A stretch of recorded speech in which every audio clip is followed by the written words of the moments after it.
to this episode. Let's go. Name. The name is Law Nation.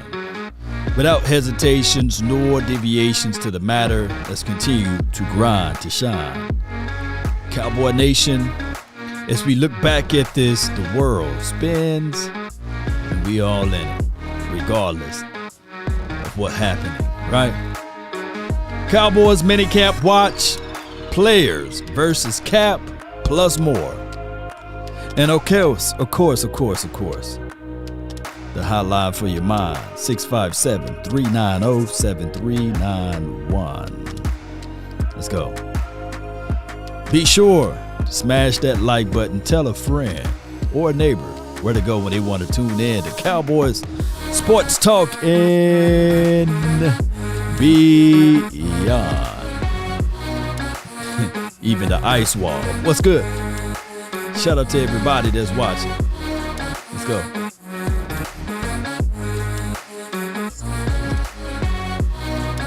Shout out to you, Asmodeus. And hey, let's go. I see you, Raymond. Let's get it the best way possible. DC for life, not for short. And if you're a real one, let me see it in the chat. I'm real. Taylor in the house, I see you. Jameson.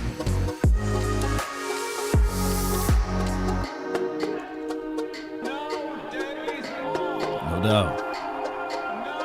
Shout out to everybody. Be sure to check out Cowboys Experience. We're going to have 3 back-to-back events for the start of the year, and I can't wait to see y'all beautiful faces. Live in the flesh, right? Come on. Yep. Every home game, we be there. We are there. Come on. To purchase your tickets, check it out. The information, call today. 817-888-1726, and you will be in the mix. Last year we had Michael Parsons out there at the event, and we got a chance to wrap it up with him. And for the 2022 season, we gonna have another guy out there that's a very impact for this team, and I can't wait to see you guys out there commingling with the players. And as everything kind of like relax a little bit, we can get more and more things out there for everyone to be able to be in the mix. But I really appreciate you guys so much, and I'm going to keep the name. Let's just know this right here. He wears 88. So you do your own homework and investigation for the nation, of which 88 I'm talking about. But Cowboy Nation, here it is, the 2022 season, and I have my notes here. And what I wanted to see at the start of the year, before the year kickoff or what have you, I wanted to know whether or not these guys, I said I've written this down, right? And I said, basically, CeeDee Lamb need to step it up. Michael Gallup absence, he's not going to be able to participate in minicamp or training camp or any camp, right? Maybe not even week 1. And then also I talked about the offensive line for your mind, right? We need to have, this is before the draft, this is my notes, before the draft. The offensive line, we don't know, right? But we heard good stuff so far, baby. And then I said number 3, 6 things, basically 6 things you need to look at. And on my third item, pass rush needs. We need to get that going. My 4th item was the secondary. Oh, it's so scary, right? I wrote down on my notes, is Anthony Brown the answer? My 5th reasoning of going into this off season, around minicamp time for your mind, I wrote down number 5, Johnny Bones, special teams. We looking for a special teams ace. We looking for somebody that can step up and be ready, right? We looking for that. So special teams I had written down, number 5 is an option. And number 6, which could be the main category to watch for for the whole season, the whole year, the whole thought tracks of everything, Cowboy Nation. Will the real Mike McCarthy stand up? These are the things that I've written down before the draft. And looking back at this list, I'm going to put it over here. I'm going to hold myself accountable to that list. Do you guys believe in the hearts of hearts that Lamb is able to step it up? Because when we look at everything and we say to ourselves, okay, CeeDee Lamb is that guy, right? CeeDee Lamb got to be that guy, right? He must be that guy. It must be a situation and scenario that is Lamb. And I do think that Lamb, heading into his third year, he can step up. He can be that real deal Holyfield, right? But we are talking about this one little thing right here, Cowboy Nation. And this one little thing is this right here, Cowboy Nation. The money. The MONEY. The money.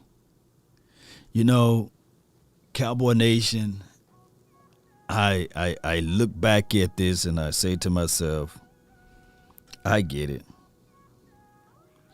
If you don't count the cost before you build the house, then you wouldn't really have a stable home, right? You wouldn't have a real comfortable situation because you will always be worried.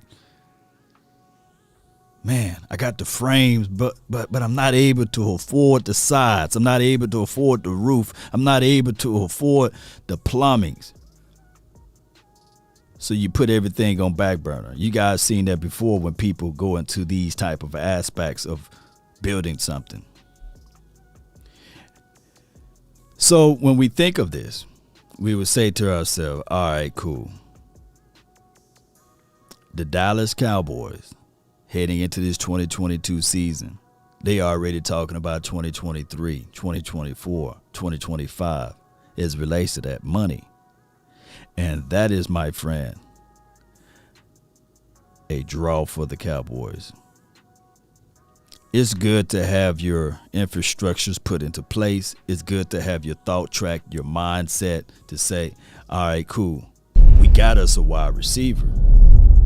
But we don't want said wide receiver to play so good because of the money. That, my friend, is the worst thing ever. Why? Well, here's the reason why. Because you begin to not showcase full potentials. You begin to hold back and short arm yourself because you say, man, I can't afford this. It's poor mouthing, basically. If this guy go crazy, or if I go out into the market and buy something else, it's going to belittle the guy that I already have. No, if you about winning, that's what you're going to say. I don't care. I just want to win. But when you, Silver the Hedgehog, he said Bears all the way. Come on, man. Nobody talking about the Bears. But shout out to you, man. Thank you for jumping in, though, by the way. When you start talking about the problem, the money, it becomes bigger than what it really is or what it really not is. Appreciate everybody for jumping in. We have a number one. We just need more talent in case of injury. This is from Swain. Shout out to you, Sullivan, too. Thank you for jumping in. Here's my thing. When you say better your best, you don't look at and start taking away. Nor you say, you know what? My car is clean. I don't need to put soap and water on it. I just want to hit it with the water hose. You know, I washed it 2 weeks ago. No, you want to better your best. You want to continue to find products and things to make it better, right? To clean off some of the residue, if that can make any sense to you all. One other thing that we come about looking at this list, Michael Gallup's absence. And since the draft or what have you in this free agency, we did pick up James Washington. We did talk glowingly of Simi Fehoko. The Cowboys community, as it relates to those who are able to watch the practice, they said that TJ Vasher is doing his job, doing his thing, leaping out of the building, being a highlight reel or what have you. We know those things sounds good. And then we speaking glowingly of my guy Jalen Tolbert. Shout out to him, right? He got a lot of food on that plate. And then the good old classic Noah Brown, right? Those are things that we can say. But are we doing enough for right now? We got Dontario Drummond, Tri-Fi Fogel. You got all of those guys that's really fighting to be on this team. So we looking at it like, who's going to separate themselves from the pack? Who is the person that's going to step up and say, yeah, in the absence of Michael Gallup, I'm James Washington. You know, will that person be able to step it up? Those are things that we're looking for. Other news, Cowboy Nation. And I'm just going to skip past the offensive line and talk right back to the Cowboys running back situation. Because those are things that a lot of people been having their thoughts, and they've been in the middle of the road with it because of these things right here, these factors right here.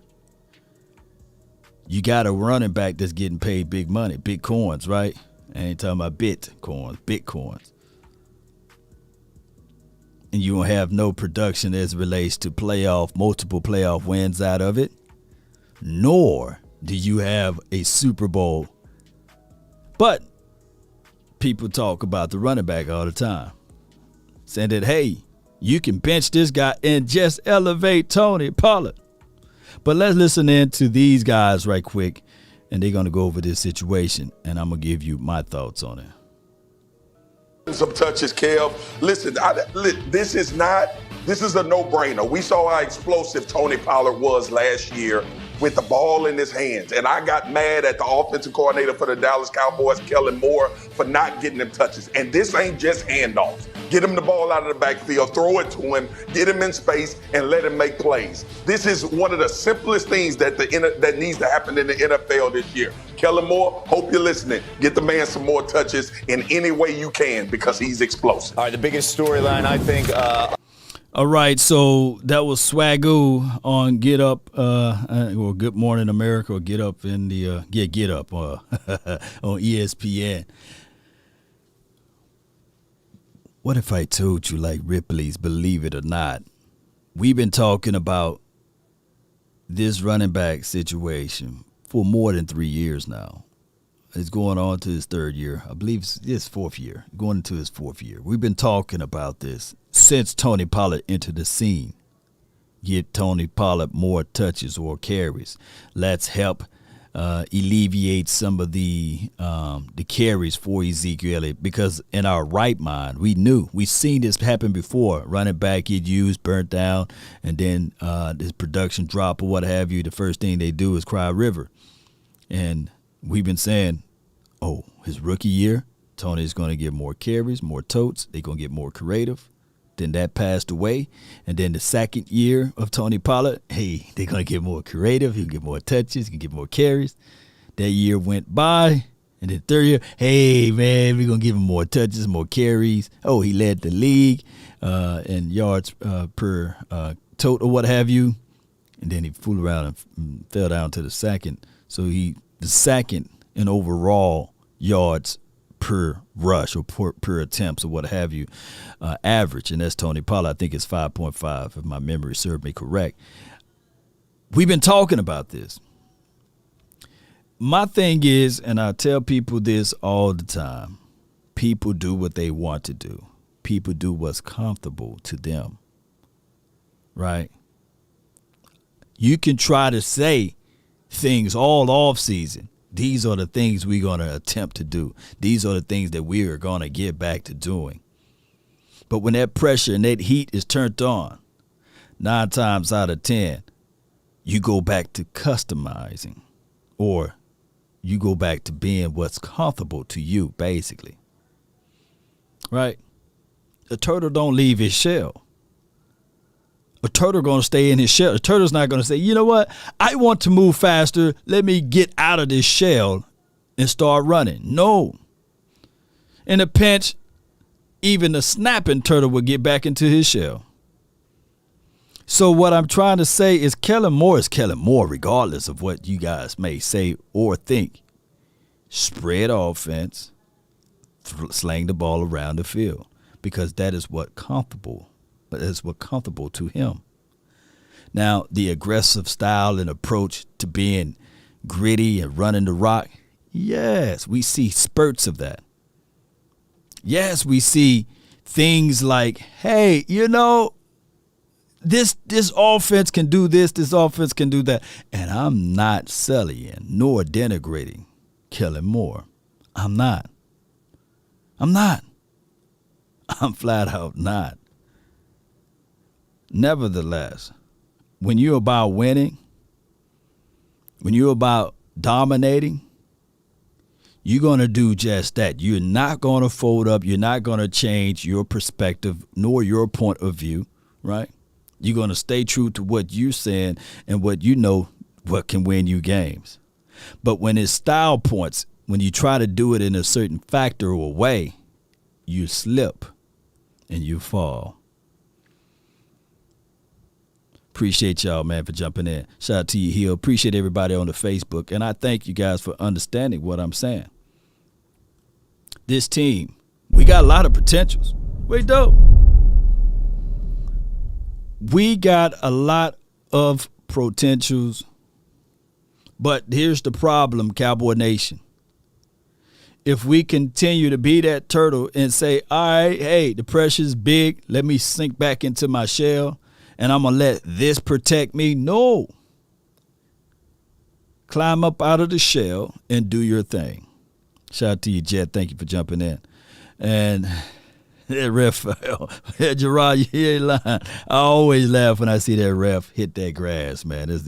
That's always funny to me, Cowboy Nation. It is, you know. That's probably why, you know. That's probably why they hosed us in that game. But neither here nor there.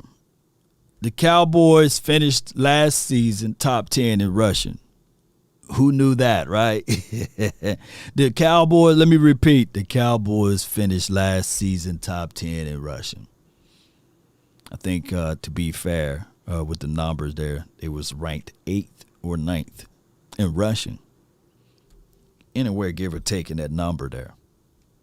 Meaning we had our shambles and pieces of the offensive line. We didn't really take good thought tracks of how this offensive line should work. We played musical chairs, right? There was a lot of political things that was going on with the offensive line. Who should be the starter, who not should be the starter. We are trying to win games. We're going to pull one guy and put another guy in a spot because they were scrambling. They was looking. And I tell people this all the time. It's better to be prepared for an opportunity and not have one than to have the opportunity and not be prepared. And I get it. Connor Williams, he wet the bed. Connor McGovern, he never played on the left side in his entire career. And we put him in that spot hoping that he can stop the penalties or what have you. And for what it was worth, the penalty stopped, at least a little bit. But he still got worked. But not from a power aspect of it. But from a slow, his feet was like concrete blocks, right? We were like, man, at fullback, you could see some of his work working for him. But at left guard, he looked like he had cement at his feet. Like, dog, you got the right clicks on, you put those cement blocks on. What's going on? Nevertheless, the Cowboys this offseason said, you know what? We're going into the youth aspect of it.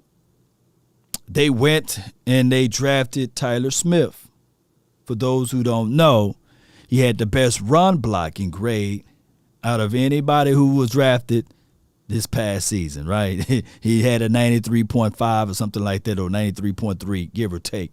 The highest run blocking grade in all of college football out of this draft. So the Cowboys, they looked at that and said, okay, they're going to put him inside instead of having him as left tackle and have him next to Tyron Smith. So when I look at this note, I said, okay, the Cowboys did just that. Offensive line. What they going to do without big Lyle Collins? What they going to do now without Connor Williams? Well, hopefully Terrence Steele can continue to stay right at that right tackle role. Don't play him around and move him around like musical chairs. And even if Tyron Smith goes down, don't get too cute and say, you know what, Terrence Steele, we're going to pull you from the right tackle side and kick you to the left tackle side, and we're going to insert Matt Waletzko at right tackle, or anybody else that I'm kind of slipping out on not knowing on this team at right tackle. No. This offseason, figure this out. Come up with a solution, a plan. Come out with a solution and a plan. If Matt Waletzko or Ball, if they are your guys that's going to be at that left tackle side, you fight it out. You have those boys to fight it out. And in the pinch, if you're thinking that Tyler Smith will be that left tackle, then you have him to fight it out. But have it already marked for the 2022 season that Tyler Smith is your left guard. Don't play around with it. The offensive line, regardless of whether or not you guys understand it or not, it's the unit that all five guys must be on the same page. It don't matter. You have Superman and the Hulk on that offensive line. And if they are not on the same page, it'll be a hole somewhere on that line, and you'll be sniffing it out. One is too over-aggressive, too many penalties. One keep offside, and, one keep false starting or what have you. So you guys got to be on the same page. Hopefully Ball is healthier this year. This is from Ryan Ferguson. Shout out to you, Ferguson. Appreciate you for jumping in. Leroy says, wasn't the Cowboys the number one in penalties in the NFL? Yeah, Leroy, you're right. Led the league in penalties. Right? So many people, the Cowboys, if you're looking for excuses, you will find them. Matter of fact, if you're looking for excuses, they will find you. And the Cowboys got to understand that. And that's another thing that goes all the way down to the coaching on my 6th point. He should not be talking about the officials and complaining and whining about the officials.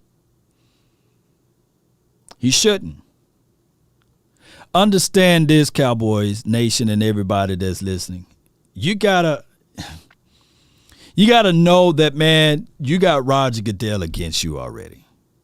You got the officials that will not give you the benefit of the doubt. And number 3, you got the aspect of any time we make moves like the other teams, there will be pundits, critics saying that, hey, the Cowboys trying to buy a Super Bowl. What the Rams just did, we can't do that. We can't do that. Case in point, nobody's going to have opening talk points about what the Rams did in their off-season journey. Now, he ain't going to talk about that every week. They're not, but they're going to talk about the Cowboys.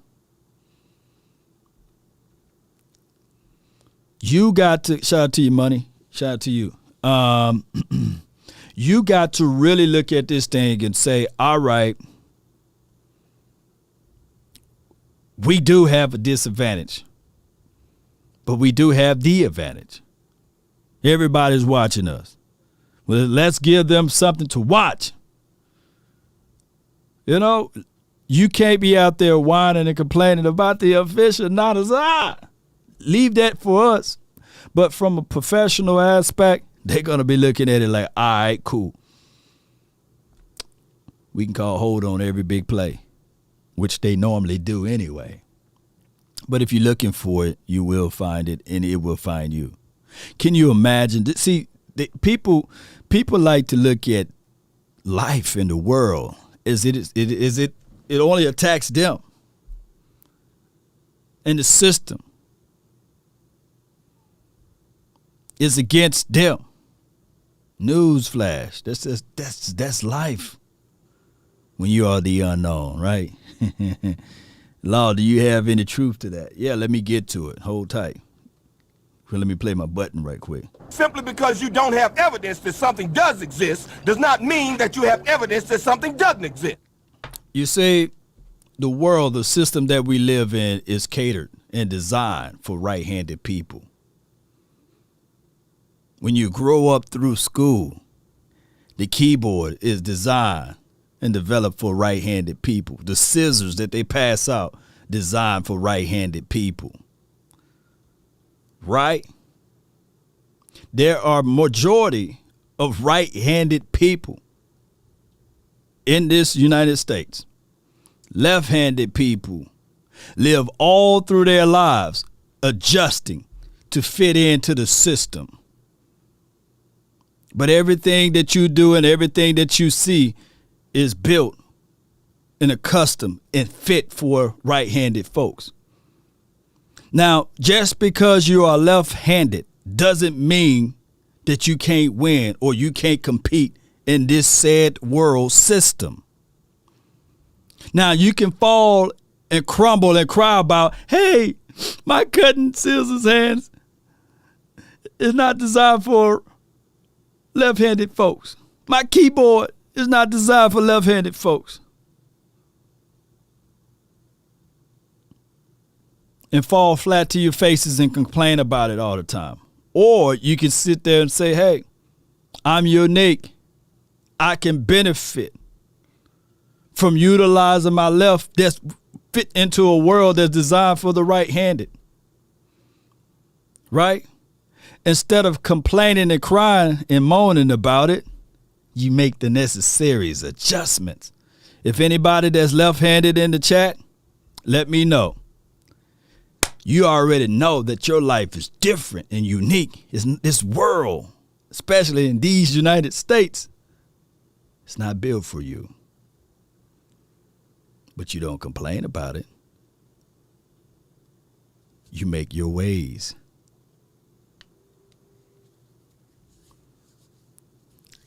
You make your ways. Figure it out. Woo, my God, Weaver. Oh, my gosh. Oh, my gosh, man. But Weaver said, yeah. Yeah, you figure a way out. That's what I want the Cowboys to do. Let me give Swayze. Are you concerned with the running back situation? Yeah, I am.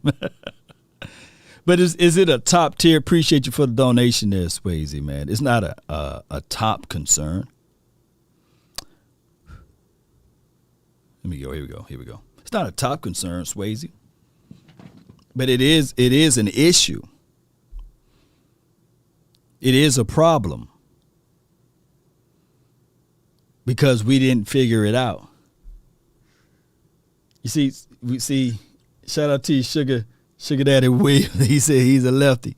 The reason why I say is concerned. Now, I read reports that Navel Gallimore said that, man, that Ezekiel Elliott, boy, fit. Now, we heard news and storylines that Ezekiel Elliott, and this has been a storyline for a long time by Ezekiel Elliott, man, he's fit, he's ready, he look right, you know. I mean, that's what you're supposed to do during the off season, right? We hear stories, 22 miles per hour, Zeke and everything, right? I don't care if he ran 30 miles per hour or 50. You got to know how to utilize him. Shout out to you, Brandon Williams, Law for President, dropping knowledge. I appreciate you, man. I really appreciate you. I got a lot of lefties in here, man. Sugar Daddy, he said he's a lefty. Greg Fisher, he's a lefty. Yeah, and none of you guys complain, right? None of you guys said, hey, man, why my mouse is for the right-handed? What about the left-handed mouse users? You know, why we can't use a left-handed mouse, right? Dana just says too many lefties. Y'all lie. Yeah. Hey, look, it ain't that many lefties in here, right? Come on, wiggle bell lefty. Now, ain't that many. If I do a poll, it's 234 people watching right now and about 50 or 60 or so on the Facebook. I really appreciate you guys. If we do a poll, yeah, come on, y'all be real. Are you lefties or righties? You know. But it is what it is. But that's just an analogy, right? But even if 12 people or 13 people in here are lefties, the right still is the majority, right? And y'all had to figure out a way to fit in. And the Cowboys got to figure out a way to stop being the number one team in penalties. The Cowboys got to figure out a way to still control the outcome of the game by running the ball instead of hiding into their shells. The Cowboys, by the way, when they scored first, I think their record last season is like 9-0 or 10-0 or something like that. I do know when Trayvon Diggs catch an interception, this stat line is at the top of my head. He is now 9-1 or something like that. He said, let me see what he said. Left. See, Nick says mouse are made to be used on both sides. Let me see. No, look. I have to do all type of configurations. Well, this one right here, this is this nice little mouse right here, silence mouse. You know, I had to go make the necessary investment for this one, right? You know, so y'all won't hear all those clicks. But this one is designed for a righty. But I feel what you're saying, C. Nicks. They do make some mouse for both sides, right? Because the left complained so much and said, hey, man, y'all don't care about us, man. I'm a righty, by the way. I'm not left-handed. Oh, my gosh. Lord King, he's ambidextrous. You know, he can use both hands. Shout out to you. Only 10% of us in the U.S. is left-handed. C. Jordan, right. And the 10%, you guys are unique. Y'all don't complain. So what that means to the Cowboys, they shouldn't complain about penalties, is what I'm saying. Figure out a way to stop them. Vernita,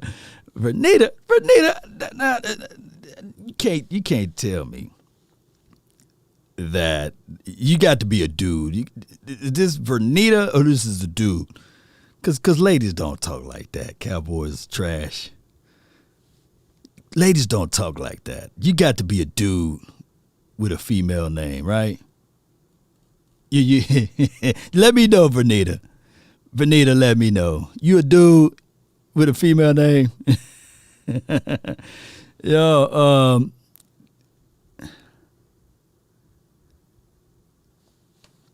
Quinn says, how can they be hiding in their shells at 12-5? Figurative of speech. What I'm saying is you got to take control of the game. Be that person to stick to your system. You know, be that person that don't fold up. Those 5 games that we had a misfortune to could have been less, right? Jermetta, shout out to you. It's a troll. Yeah, it got to be a troll. Cause I don't think that Vernita mom or dad named him Vernita. You know, like let's be real with it. You know, Big Pond forever. Cowboys have built a solid roster, but entitled fans will always complain. Well, I think that the part of entitlement, you know, is a situation that the fan base is, how can I put this in other terms? They will always complain. They will always complain. Even when we were winning in the 90s, they were complaining. Right. So I always say everyone have a reason, but results are what matter. Yeah. Tell the lefties to fix their gas prices. Oh my gosh, man. Yeah, it's crazy, man. He's on his girl account. You know, okay, David. Oh my gosh, man. That is so funny, man. He's on his girl account. Got him! Because his girl followed the nation, baby. That's too easy. Oh my goodness, man. Vernita, it's okay, you know. We love you, Vernita. We really appreciate you, you know. John Steelbaum, you know, I feel you, Jet. These gas prices are crazy. I feel y'all on the gas prices. I feel y'all on the gas prices. And shout out to our agency. They said, you know what? We're going to let everybody work from home, you know. Gas prices are gas prices. Position with a new segment called GMLB. And over the last few weeks, we've done these weekly segments revealing top 5 lists of quarterbacks, running backs, wide receivers. Now we're going to concentrate on the defense. And I'll start off this week with my top 5 list of linebackers currently in the league. And this is a list of your Mikes, Sams, and Wills. So traditional linebackers. I did not include edge rushers, just so everybody is clear and understands. Okay, now let's go to number 5 as we begin this list. For me, there is Levante David. It is hard to find any linebacker more dominant than him over this past decade. He ranks 2nd in the NFL in tackles over that span, and he impacts the game on all levels. He's dominant against the run, excels in coverage, as we saw against Kelsey in the Super Bowl, and is a dangerous pass rusher when he's sent on the blitz. He's the leader of that Bucs D, and Brady doesn't have that 7th Lombardi without him. If you look at most tackles over the last 10 seasons, and he is number 2 right behind Bobby Wagner. Now coming in at number 4 is the reigning Defensive Player of the Year, Micah Parsons of the Cowboys. He's one of the most versatile defensive players in the league already, lining up both as a traditional linebacker and on the edge. He was one of just 3 players in the league this past season to rack up 12-plus sacks and 75-plus tackles, absolutely running away with that Rookie of the Year award. And here is what he has done this past season: 12-plus sacks, 75-plus tackles. He tops them all right there, even over the great Aaron Donald. Now, all right, so as you guys can look here, the most tackles in the last 10 seasons, of course, you see Bobby name up there, and he was just too much money for the Cowboys to go pick up, unfortunately, right? And I remember when DeMario Davis was available, he was just too much money for the Cowboys to pick up. We didn't need his skill set out there. Now, Levante David, I mean, he's just remarkable, man, to be up there that quickly. And Levante, man, he's just an animal himself. And then when we look at this other chart that I'm about to pull up in a few, shout out to those boys for this morning content. We're finna pull up our guy Parsons, and the reason why I'm pulling up Parsons is because we need Parsons to have an unbelievable second year. We don't want him to. We need him to. You know, those 2 different situations and scenarios. And you see Parsons' name there, Cowboy Nation, as the guy with 13 sacks, 84 tackles, 12.5 sacks for Aaron Donald coming from that interior, and 84 tackles. And Harold Landry, I think we passed up on him, right? We could have had Harold Landry if you think about it, but that's me trying to put the toothpaste back into the tube. 12 sacks, 75 tackles. I believe he was drafted the same year of LVE. Right? Let me know if I'm right or wrong, Cowboy Nation. I could be off on that one. But neither here nor there. Appreciate you, Sadiq. Hi, Law. I am here, and I'm snitching. The chat room, there's 258 here and only 195 likes. Come on, chat room. Come on. Hit that like button. Sharing is caring. You know, it is what it is, too. Ooh-wee. But, Cowboy Nation, this season, heading into the 2022 season with the second year of Dan Quinn, and looking back at all of the things that Dan Quinn was able to do last season. And once again, like I said in my previous video, we drafted Taco. He was the year Taco. Shout out to you, Iceberg Q. I love y'all, man. He said we drafted Taco instead of Landry, I believe. Okay, so shout out to you, man. Ooh. That's putting the toothpaste back into the tube, though, you know. I didn't know Landry was playing that long. Okay.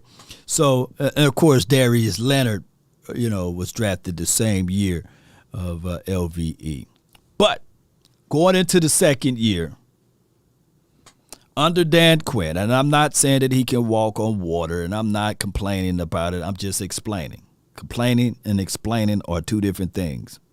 I heard some people say in my chat, Law, why you always say this every year, man? You know, we ain't going to do. That's the whole point of being a content creator, by the way. You know, I can't just wait until the season kick off and then start talking to you guys. Like, hey, man, I'm going to be on vacation mode until September the 11th. When it's real. No. This is the glory and the beauty of it, of us going through the process. Right, being wrong on a lot of things, right? And then when we get to this point, we look back and say, hey, man, Law was, and I believe that's why y'all follow me, man. You know what? Law opinion on this matter, man, he was that joker, man. I don't know if it's coming from the beard, but that dude was like right here on that one. He was right here. When he said that Robert Quinn would have his best season ever. And when he said that the Cowboys shouldn't get rid of Robert. Man, Law was right here, man. Shoot, that Law Nation, shoot. Let me go tell Ashaniqua and Pookie and Ray Ray about Law Nation. Man, that Law Nation, man, I don't like him all the time. But, man, he was right. If you think I'm lying, those Eagles fans, they be like, yeah, man, that dude Law, man, I can't even stand the Cowboys. But that dude with the beard, man, with the headband, dude, that dude was spitting, man. I had to pull out an umbrella. That's why I'm here now watching. Ain't that right, Big Pun? You know?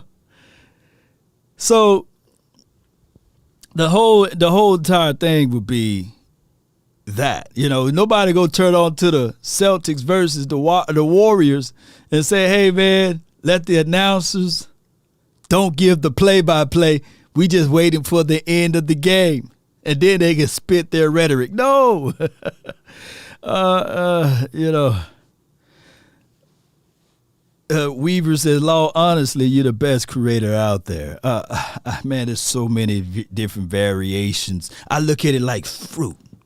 You know, it's so many. You got your grapes, you got your strawberries, you got your cherries, you got your watermelons. You know, you got the honeydew, cantaloupe, and that's how this content creation goes, man. We got all different variations. My guy Scooter, he hit me up on Instagram, and Scooter McGruder, if y'all don't know, and I'm sitting like, yeah, Scoot, you know, we can't do something, you know. This season, so y'all stay tuned. I might start doing that type of content, that reactionary stuff, you know. Or maybe I do some content with Country Wayne and things, you know. Help is on the way. Help is on the way. Help is on the way. Shout out to Country Wayne and things. And then, you know, one day when I'm going out to Oxnard, I'm gonna bump into this dude. I was close one time. I'm gonna bump into this dude. When you pray for rain, you got to deal with the mud too. I can't wait to bump into Denzel Washington. You know, I'm going to say Denzel Washington when I see him. Yeah, and I'm not your son, Denzel. Shout out to you, T-Hawk, man. Jesus is Papa. Yeah. I've been the lead commander. The lead commander. Wait a minute. Hold on. It's been over 26 years, Law. What keeps Cowboy fans so optimistic every year? Now, before I get into details, I need to know: are you a Washington lead commander? Or that's just your name, lead commander? You know, I just need to know, man, please, before I play any audio or go any further, man. Are you a Washington? Hey, man, 657-390-7391 is the hotline for your mind, man.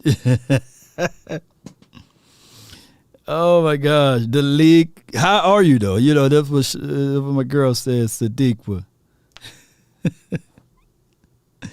Oh, my gosh, man. I need to know, man. Please don't block them. You know, I need to know, are you the leader of the Washington Commanders, you know?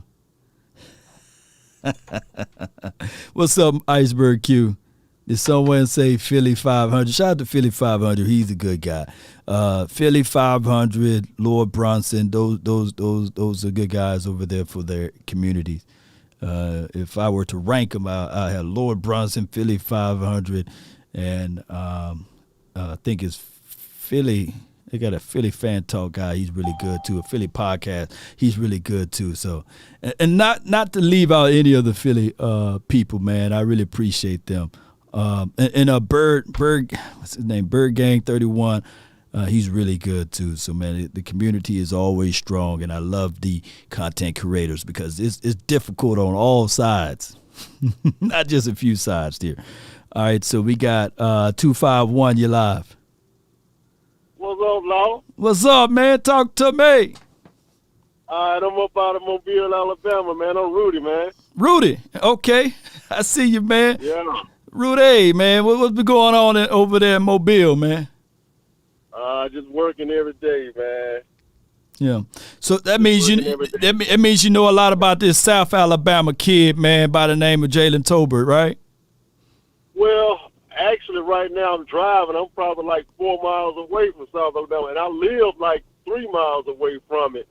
Oh, wow. I really didn't know that much about him, but he went to a private school in Mobile called McGill, I was told. And they were nothing when I was in high school. Okay. But lately, they've been good in basketball and football, man. Oh, wow. It's a Catholic school. Here in Alabama, it's all about that money now. The schools with the money are winning the championships and making deep runs. Now, the public schools that used to be so good, they don't have the funding to recruit these guys out of middle school like, like back in the day when you just went straight to a school in your district. Yeah. I mean, it's different, man. It's different running on some Nikes versus Rydell's, man. You know, and when you start getting those higher-end sponsorships, man, and then people going to be looking at it like, man, I'm going to gravitate to the people that got the Nikes, man, or those Adidas. I'm not finna mess with Rydell like that, but I feel you, man. I see my guy Primetime doing the same thing for my alum, Jackson State. He getting all type of sponsored dollars in now, and more people gravitating to that. Money do good things, man. I love Primetime, man. That's my favorite athlete ever. I know he played for the enemy for a year, but I can forgive him for that. He came to help us win it all the next year. So, and I'm also glad he made it through his little health scare, man, too. Yeah. But that's my guy, man. But I'm looking forward to us having a great season. I think we can go 11-6. It's a matter of us staying healthy, right, and sticking together. The receiver's going to have to grow up fast, but we can do it, man. We're going to have to allow our defense early, though, until the receiving unit grows up. And we're going to have to use Pollard in there a little bit more than we used him last year, man. We're really going to need him. He's going to be the X factor. Yeah, it's a copycat league, and the Cowboys tend to not copy, right? But Right. I hope, I can only hope that they look back at all of Deebo Samuel's tape and said, you know what? We got Tony Pollard, man, who's quicker and a little bit more elusive. We're going to try to put him in that Deebo role for the Cowboys. And this it's just too much like right for us to do that, though. And I'm not being a Debbie Downer, by the way. It's just too much like right for us to really do that. But it's time for the excuses to be over. We need to make a deep run to justify all of these guys here, justify paying these guys. Mm-hmm. Kevin Moore has got to prove himself that he's a better play caller in tough situations. I mean, you can be a great play caller against the Jaguars, but can you be a better play caller against the 49ers? Because they didn't bully us the whole game, but they bullied us when they needed to. And I just felt like we were the better team when we got beat by them. We were better, but they were a little bit tougher.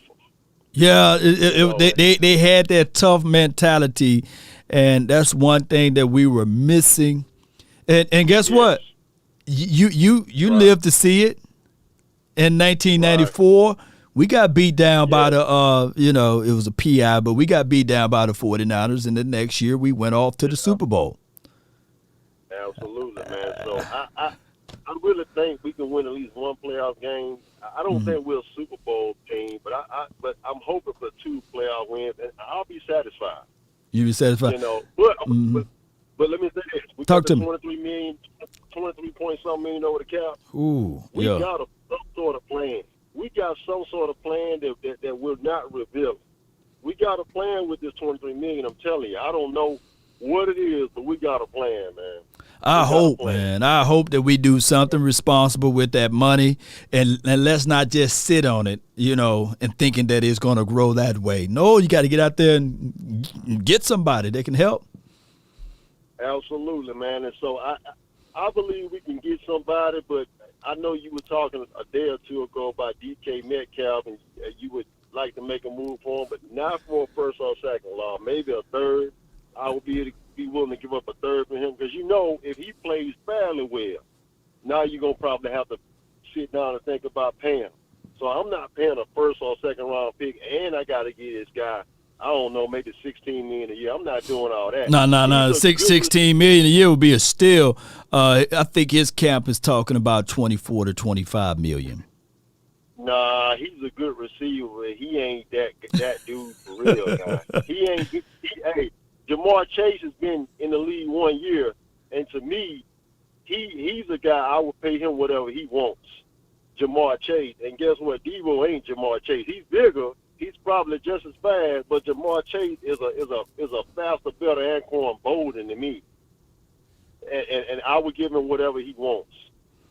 Honestly, I mean, it is what it is. You got to pay the better players, but right. $16 million, yeah, that would be pushing it. But if we made a move for him and he produced, I would be willing to give him that for 3 or 4 years. But I think we're going to have to make another move for another receiver at some point, even if it's in September or October, unless the guys show that they can grow up fast. Now, let me ask you this. Why are you down on Simi Fehoko so much, man? Oh. He's just not showing you anything? Well, here's my thoughts. I'm like, hey, you got to prove it to me, man. You got to prove it to me. And it's something about incentives, man. I learned this just a couple of weeks ago. If you start laying out the incentives, man, things can happen out good for you. My daughter, she wanted to go play. They got this place called Kids Mayana where it's a jump place, a trampoline park, all of that good stuff, right? And I had to start saying, okay, it's Monday. We're going to go Saturday. But if you keep this area clean, then every day I give you $1 and you can put it into the machine and he can push out all of the good stuff for you. Don't you know that little girl will start cleaning up? She went in my closet, organized the shoes, and started vacuuming the floor with the little sweet bush pusher. I said, man, the incentives. But I have to give her the results.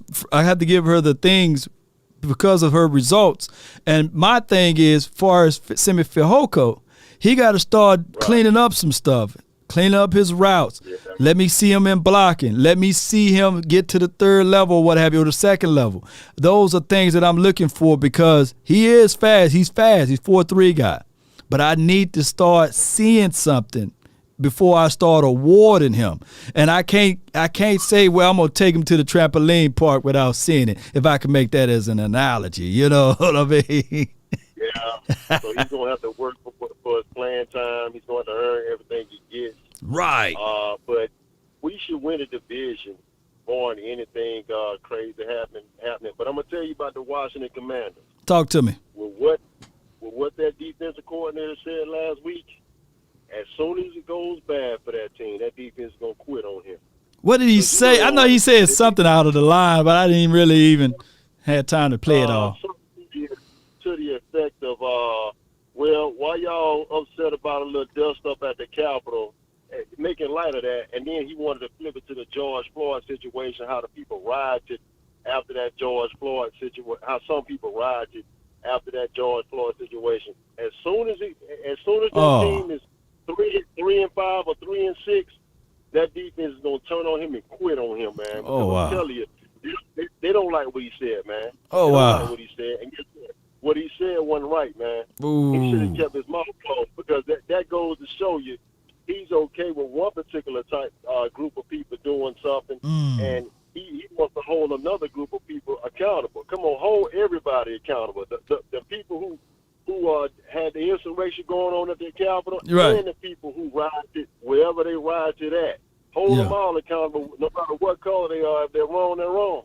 Yes, indeed, man. As soon as that person comes, that Redskins defense, who has a lot of good players on it, is going to quit. I'm telling you, because they don't. Because inwardly, they don't like that guy as of last week. I'm telling you. I mean, you spitting truth over there, man. That coach, he on some thin ice over there. Oh my goodness, man.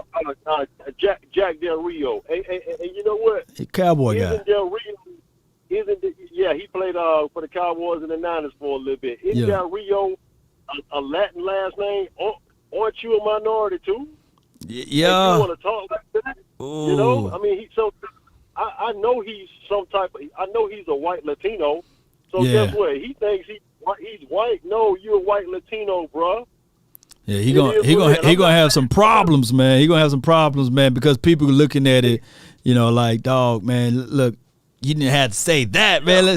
Now it's time to stick to sports. No, I'm not saying white people are bad, but I'm just saying, hey, man, you're a minority too.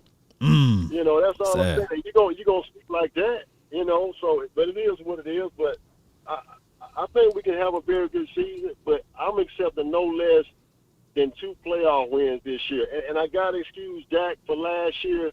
That was coming off injury, and he was using probably more of the good side of his body, trying to compensate for the bad break he had of the leg. So I think he should come back better and stronger. And I was a little disappointed in him down the stretch, but I can give him a pass for last year. But this year, I want it all. I want no less than 2 playoff wins, Law.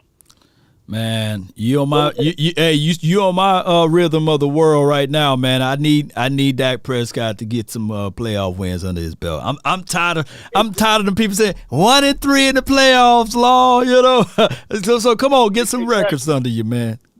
Exactly. And one more thing, Law. I know you got to catch the next call. Let me say this. This is the best team this is the best group of players we've had in the last 25 years. We can't let this go to waste. If Mike McCarthy has to go, he has to go. If Kellen Moore has to go, he has to go. We have more of a leadership problem. We don't have a talent problem at all. We got a leadership problem. Some of these players going to have to step up and be more of a leader. You've already heard Michael Parsons. I call him the All-Pro. He wants to take on more of a leadership role, which is forcing DeMarcus Law to step his game up and have to take on more of a leadership role. We need about 6 or 7 good leaders to take this team over and compensate for what Mike McCarthy and Kellen Moore somewhat seem not able to do all the time. I mean, you're spitting the truth. You're spitting the truth, man. but before you roll, man, just understand that in 2020, you had the NFL, the Cowboys. Let's just talk about the Cowboys. They were terraforming. There was still Jason Garrett mentality. Yeah, man. You remember when they was trying to even with that horrible defensive coordinator, Mike Nolan. There were people saying, There was people saying that it's too complicated, it's too difficult, and not everybody was buying in to what he was preaching. Right? And the team finished 6-10, I believe. I think the Washington Commanders only won one more game than us or what have you, or two or something like that. But neither here nor there. 2021, we finished 12-5. And I believe that Mike McCarthy squeezed out some of that Jason Garrett mentality stuff was fading away. But we all know, know, and I know that one of the conditions of buying this team or purchasing this team or coaching this team, that's a better way to say it, that you had to get his son, his grandson. Kellen Moore, you had to hire him. That was one of the conditions, if I can speak freely on it. So I hope that year 3 that we don't see none of that die-style mentality. We see more of the mindsets of like Parsons. Exactly. Yeah. So, but we can do it if we take care of business and stick together. And we got to have some leaders emerge, man. I'm looking forward to it. I know you got to catch the next caller, but I really enjoyed talking to you, buddy. Anytime, man. Be safe on the road, man. Shout out to you, bro. Yes, I'll try to hit you up another time, too. Anytime, man. Bro, appreciate it. Sir, good call for real, man. Yeah, Rudy. Yeah, Rudy, man. Shout out to Rudy, and I really appreciate him for jumping in and being part of this conversation. Let's go from here. We got someone else on the call, but give me 1 second here. Let me figure this out right quick. And I'm going to go to my YouTube. I'm going to go to, hold on, stats. Y'all bear with me, man, while I pull this up.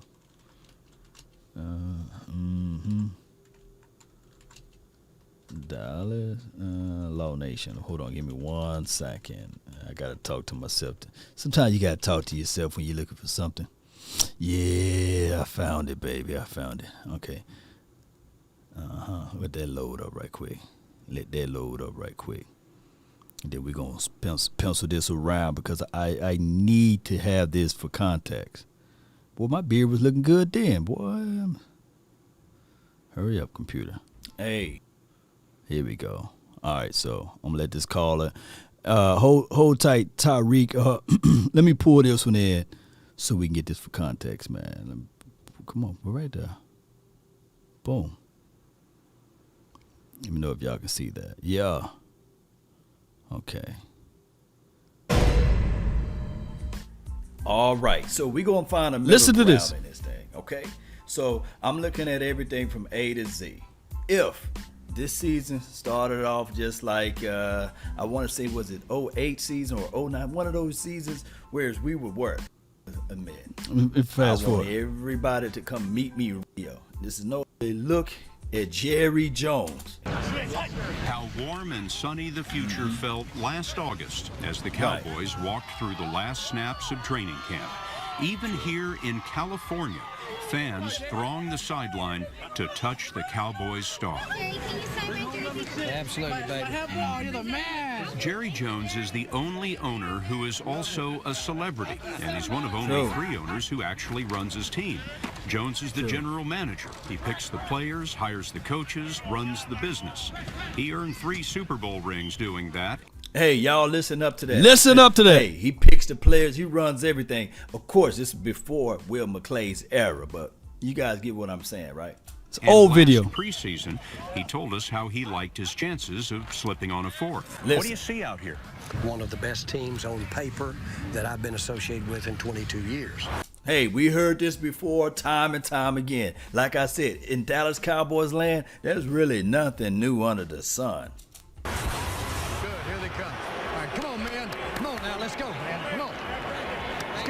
But as the season unfolded, no high hopes could defeat the picks. Over the middle, intercepted. The fumbles. The sideline fumbles the football. the rotten breaks. Tony Romo's flat on his back, and he was blasted.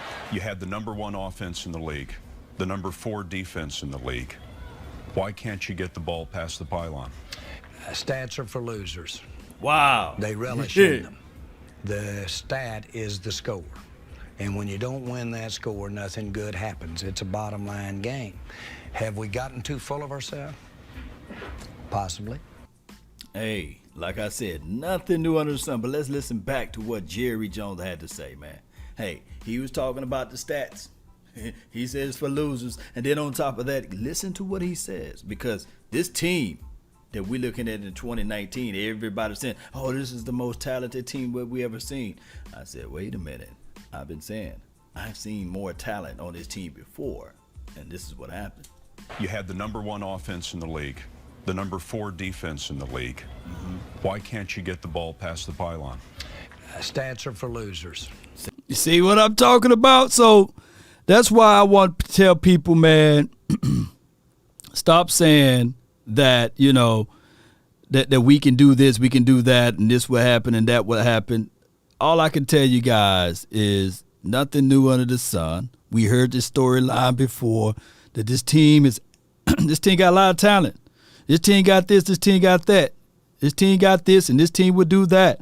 But the reality of it, Cowboy Nation, is that I don't want you guys to be in the same cycle over and over again. And that was a video that I done a long time ago that it fits right in.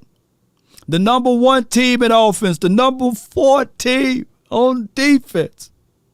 But if you don't have the right coach that's in place, y'all not feeling me, man. If you don't have the right tools in place as it relates to that coaching, it don't matter. If you don't know how to drive a stick shift, and I give you the Ferrari, and it's a stick and not an automatic, and if that's your first time driving it, you're going to wreck it. You ain't going to be able to pull up a hill. It's good. You're looking at it like, yeah. And some of y'all, shame. Let me just say this right here. Shame. Shame. Shame. Some of y'all right now in the chat, fellas, don't even know how to drive a stick shift. You used to everything being automatic. But I have to put that out there. And I ain't talking about you, man. You can still learn how to drive. But what I'm saying is, collectively speaking, Cowboy Nation, is that we got to stop saying that, hey, man, we got a talented team, man. Hey, man, we got... Stop it. Because we hear that every year, and they elevate that part of it every single year. Boy, I digress. But let me get my guy up in here, be waiting patiently, man. Tariq. Hey, what's going on, Lord Nation? Cowboy Nation, stand up. Into it, man. You finna beat me down again, man? You finna beat me down again, bro? Go ahead. I had time. Man. I had time to think about it. And I seen shout out to Boss Cowboy. He had a breakdown of Minicamp and made his suit, and when I thought about it, and you guys made sense, because it wouldn't have hurt us to have another good wide receiver on this team. You know what I mean? Because especially if Gallup's going to be hurt in the beginning of the season, and we would kind of want to be able to use CD Lamb and Pollard, like kind of gadgety type of guys, kind of like a little bit like it gives us more wiggle room to use people like Pollard, like Lamb, kind of gadgety like your boy. What's my man Deebo Samuels over in San Francisco? Yeah, San Francisco. Since Kellen Moore is such a boy wonder genius type of dude, he should be able to work with all those weapons. You never know. Yeah. You know what I mean?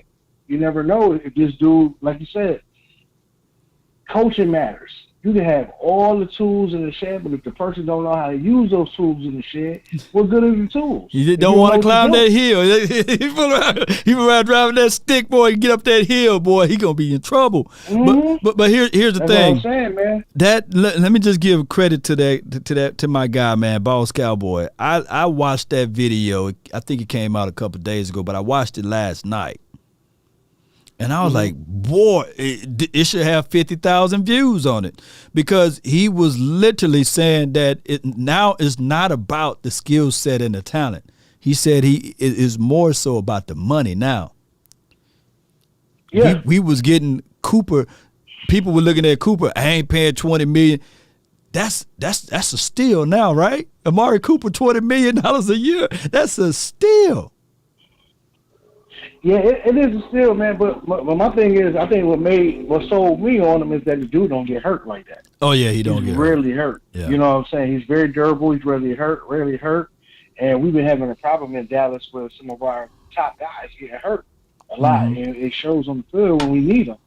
My whole thing is like this. Yes, it does need to be a closer eye on Kellen Moore this year to get over that hump. You know what I mean? You know, right. he's been doing this for almost 4 years.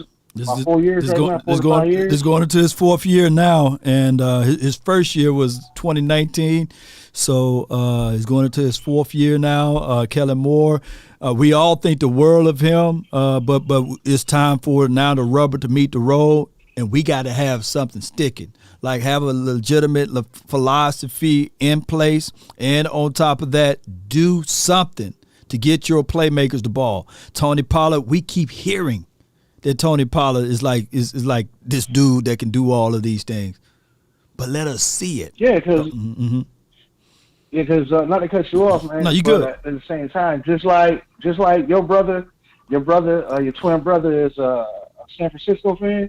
Yeah. I got a cousin that's a San Francisco fan. And I just seen him this past weekend, and we went over that whole game all over. And the one thing he kept saying is, I think your coaches for not running Tony Pollard. Yeah. In that game.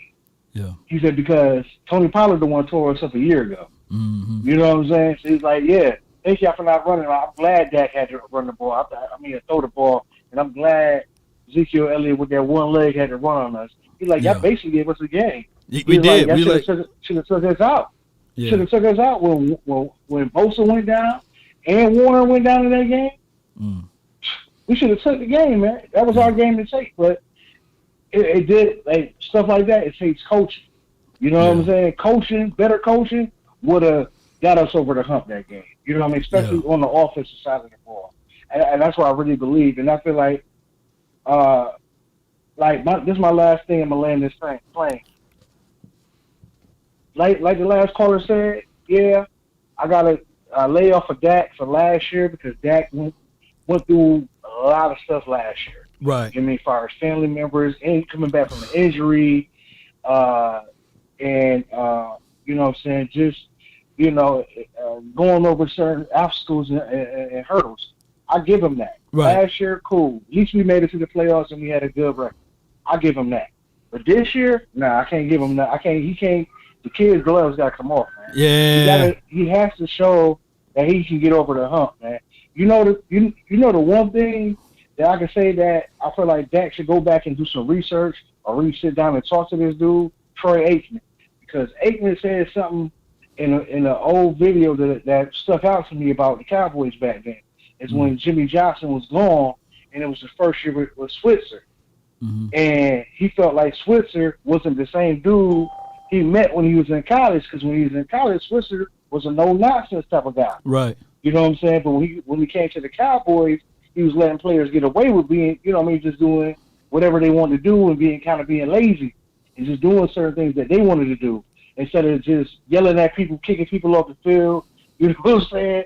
Fire, you know what I mean, like getting fired up, because that's the most time I ever seen Troy Aikman cussing people out, going at it with the offensive coordinator, you know what I'm saying, to fire that team up because he got tired of the BS. You know what I'm saying? I remember those games, and sometimes I don't see that same passion and fire in Dak Prescott. Sometimes when he's going through bad games, he just got this dumbass look on his face. You know what I'm saying? Instead of over there telling Kellen Moore, that ain't the play call I want to run. or yelling at the other guys like, man, what the hell is you doing? Why you missed that block? Or why you didn't catch that pass? Like, yo, like we need that dog mentality. I know Dak is a good leader. You know what I mean? He's a real good leader, but I want Dak to be that great leader. Yeah. That leaders that, you know what I'm saying, that take that 300 on the hill like Leonidas, and we got to go put in some work. That's what I want to see out of this team. Yeah, let's do what we can do. We are a good team. But if we're going to be undisciplined and have all these penalties and all this old extra stuff happening on the field, we're not going to get to our depth, where we feel like we should be at. Yeah. Because the great ones, they buckle down when it's time to buckle down, and they all the other stuff don't matter to them. You know what I'm saying? No doubt but at all. I got faith in our team. Law. I really would like to see my quarterback get over the hump, but he gonna need some help. And if we can get him more help, as far as DK Metcalf, go get him.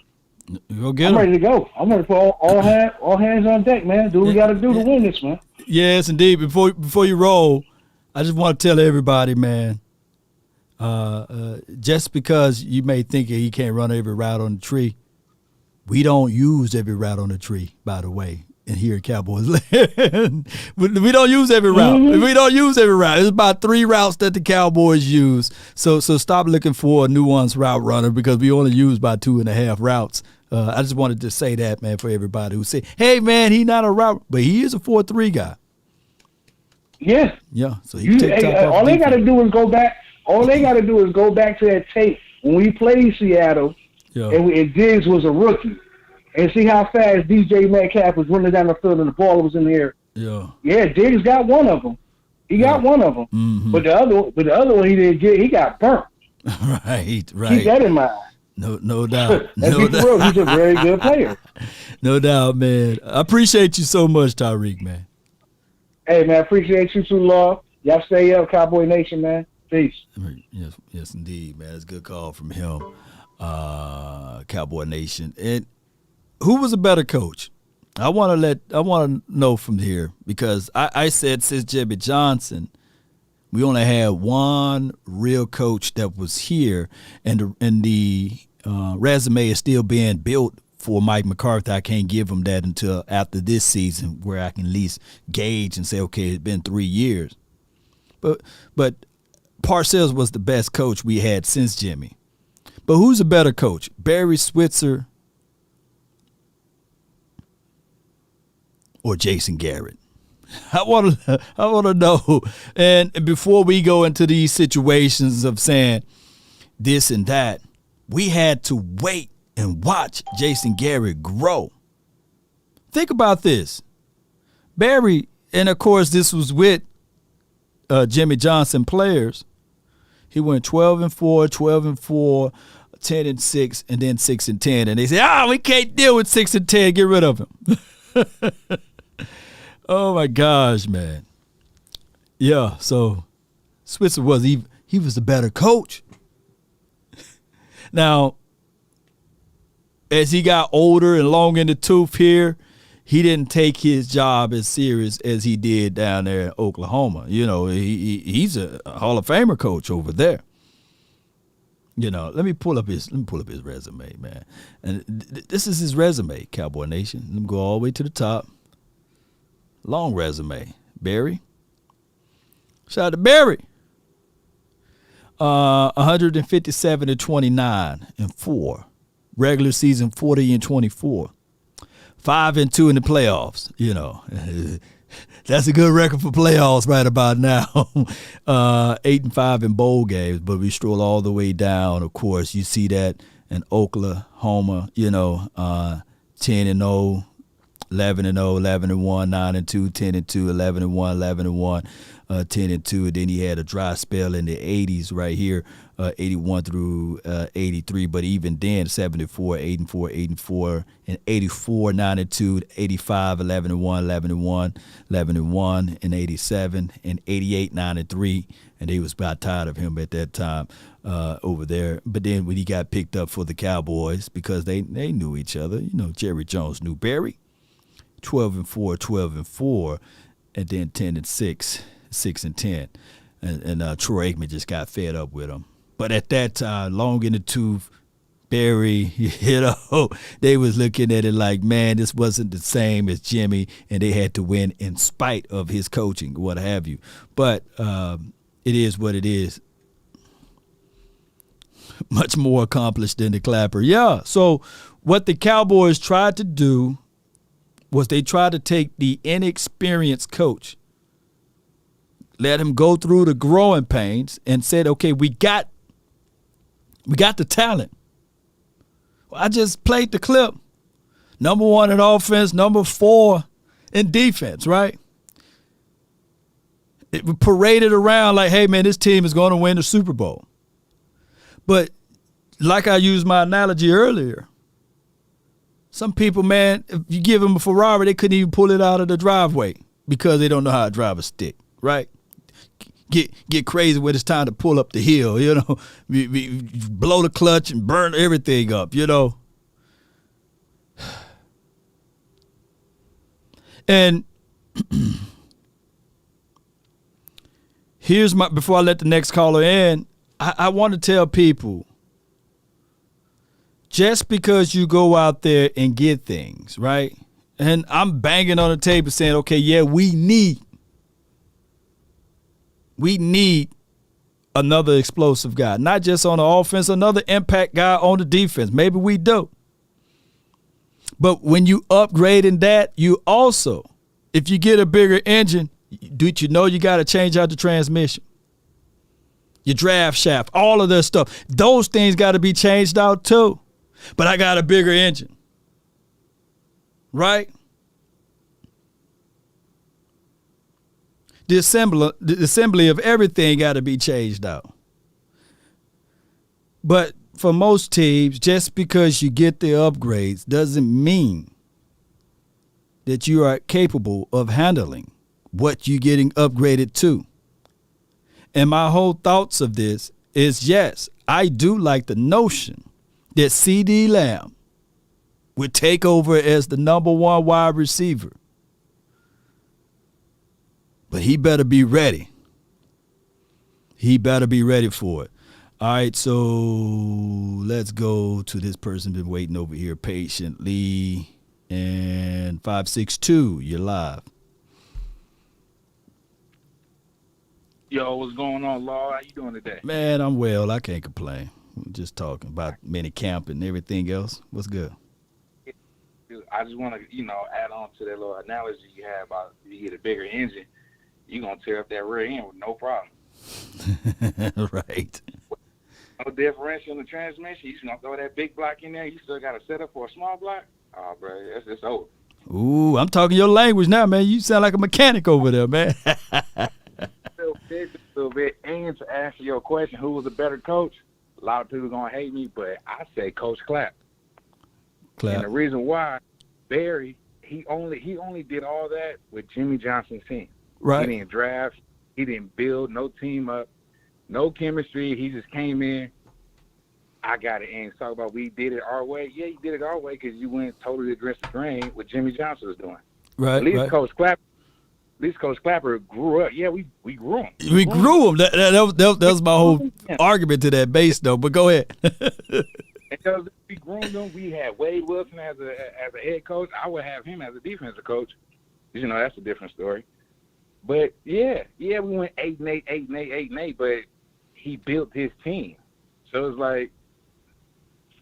Let me ask you this though. Let me ask you this though, and this is a good point. What was your name again? Oh, Aaron. Aaron. If we go back to 2007 and you had two choices, Switzer or Coach Clapp, as you call him, who would you take? 2007. If we go back, what not? So Romo was no longer a rookie at that time, right? It's gonna be hard, bro, because that's 5. He got 5 playoff wins, and I know that was against. I know. Put it like this: if we do the whole thing over again, basically we giving Barry Switzer Parcells players. Do you think he can at least give us one Super Bowl ring? Yeah. Yeah. So that's all I'm saying. Okay. That's where you coming from. Yeah, Barry Switzer with Parcells players would at least give us one. He would at least give us one ring, and we'd have had 6 rings by now, man. We'd have been like, man, that doggone Barry. Barry did it. He did now. If you would have did that, then yeah, okay, yeah, by all means. Barry. I'm sorry. I apologize. 07 was still Wade in the house, so I can use that same analogy. Would you pick Wade or Barry Switzer? I gotta go with Barry Switzer because Wade was more of a defensive coach anyway.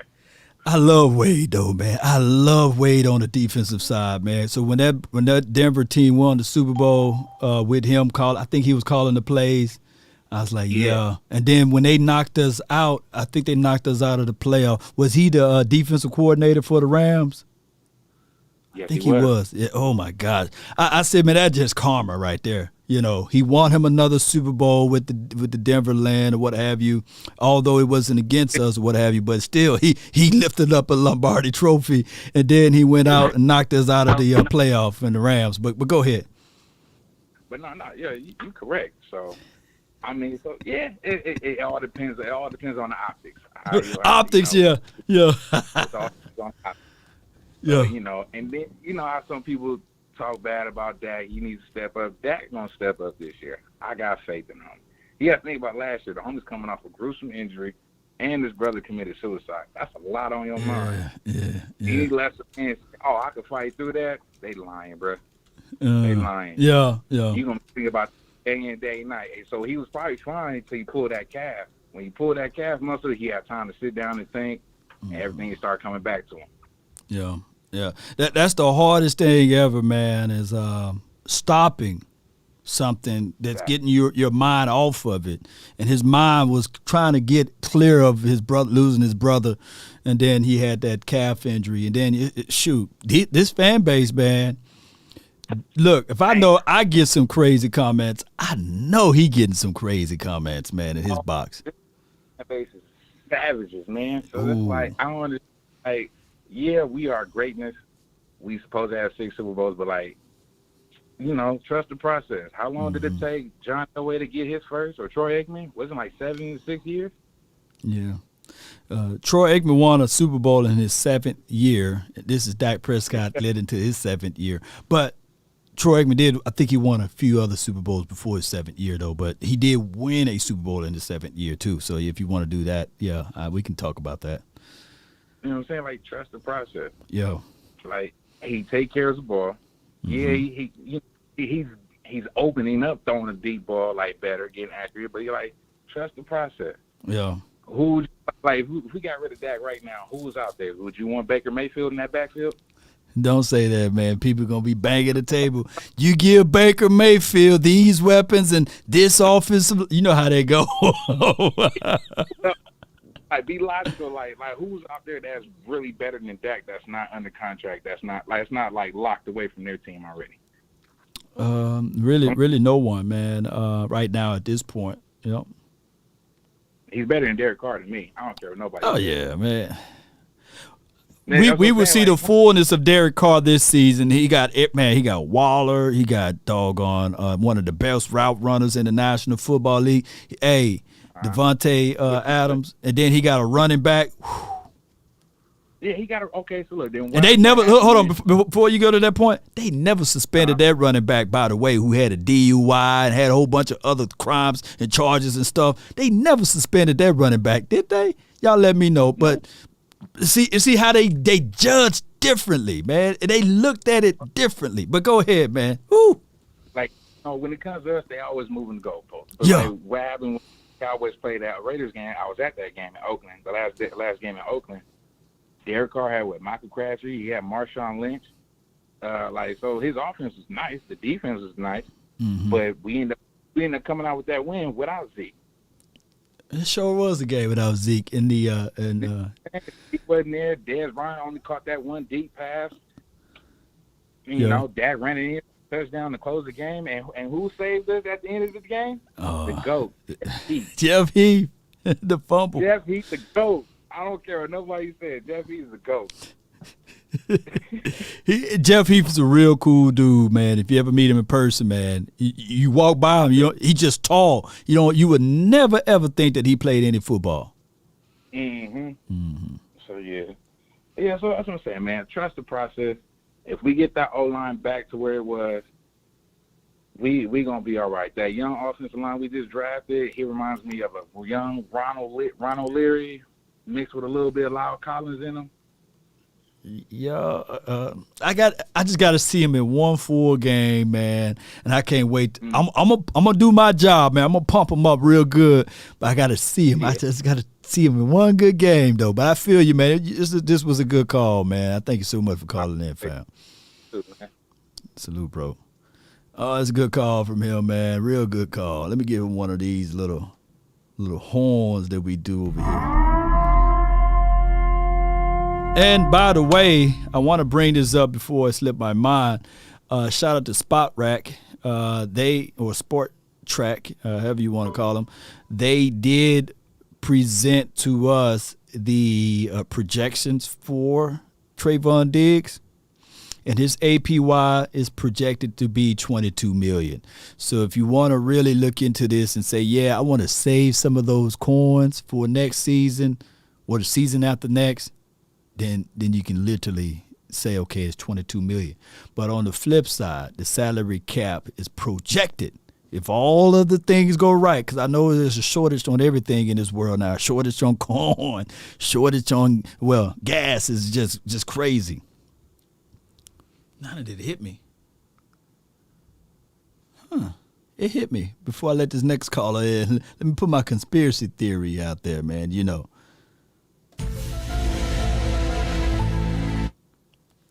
If cars run off gas and the gas prices are high all of a sudden, but there's also a shortage on corn, and I do know that out of corn oil, somebody used that material to run a car. Conspiracy, baby. VIP, you're live. What's good? It's a shortage on corn right now. Next thing you know, it's going to be a shortage on peanuts, too. Right, peanuts make oil, too. Peanuts make oil, too. Oh, man, it's VIP, baby. What's good with you? What's good with you, man? Oh, man, I love you, Law. It's all love, baby. First of all, let me address a couple of things that you touched on earlier, man. Okay. First of all, Barry the Hitman Switzer. We love the Hitman. But you got to remember one thing about the Hitman. He stayed out of his head coach's way. He didn't have the problem we have today. We had North Turner and Dave Campbell back then, right? Yeah. Pause. Yeah. Am I right? Right. You're right. So he didn't have to fly the plane. He sat in the back of the plane. He was collecting the peanuts, getting the shots, people walking by him. Like, you VIP, ain't you the coach? Yeah, go ahead, do your job. I got my headset. Barry was one of the coolest coaches ever. He was I don't know if he was a player's coach because Troy ain't like him. He drinking some beer. He'd just go out and have some good time out in Dallas, man. Yeah. He old school. He probably had that old English, some old school drink. But anyway, comparing him and I honestly like Wade, but he was a big Mr. Softy. He was like one of those guys. You just want to press his stomach and hear that. Like what was that tire commercial, dude? Pillsbury Doughboy. No, Michelin tire, man. There's two of them. Yeah. But he knows some defense though. Yeah. He knows some defense. Oh my God. And you got to remember, he was the daddy of Ware. If my memory serves me correct, he was Ware's daddy back in the day, right? You almost made me chip my tooth over here, man. Yeah. Because I think Parcells, he wanted the other kid, the lights out kid, Sherman. I forgot whatever the guy's name is. I forgot his name. Light skinned guy with the lights out. I forgot his name, but he wanted him. And Jerry, I believe, wanted DeMarcus Ware, and then it was all crazy. But Parcells first got a hold of Ware, but Ware had his better seasons with Coach Wade. Yes. But you know, Bill, Mr. Tuna,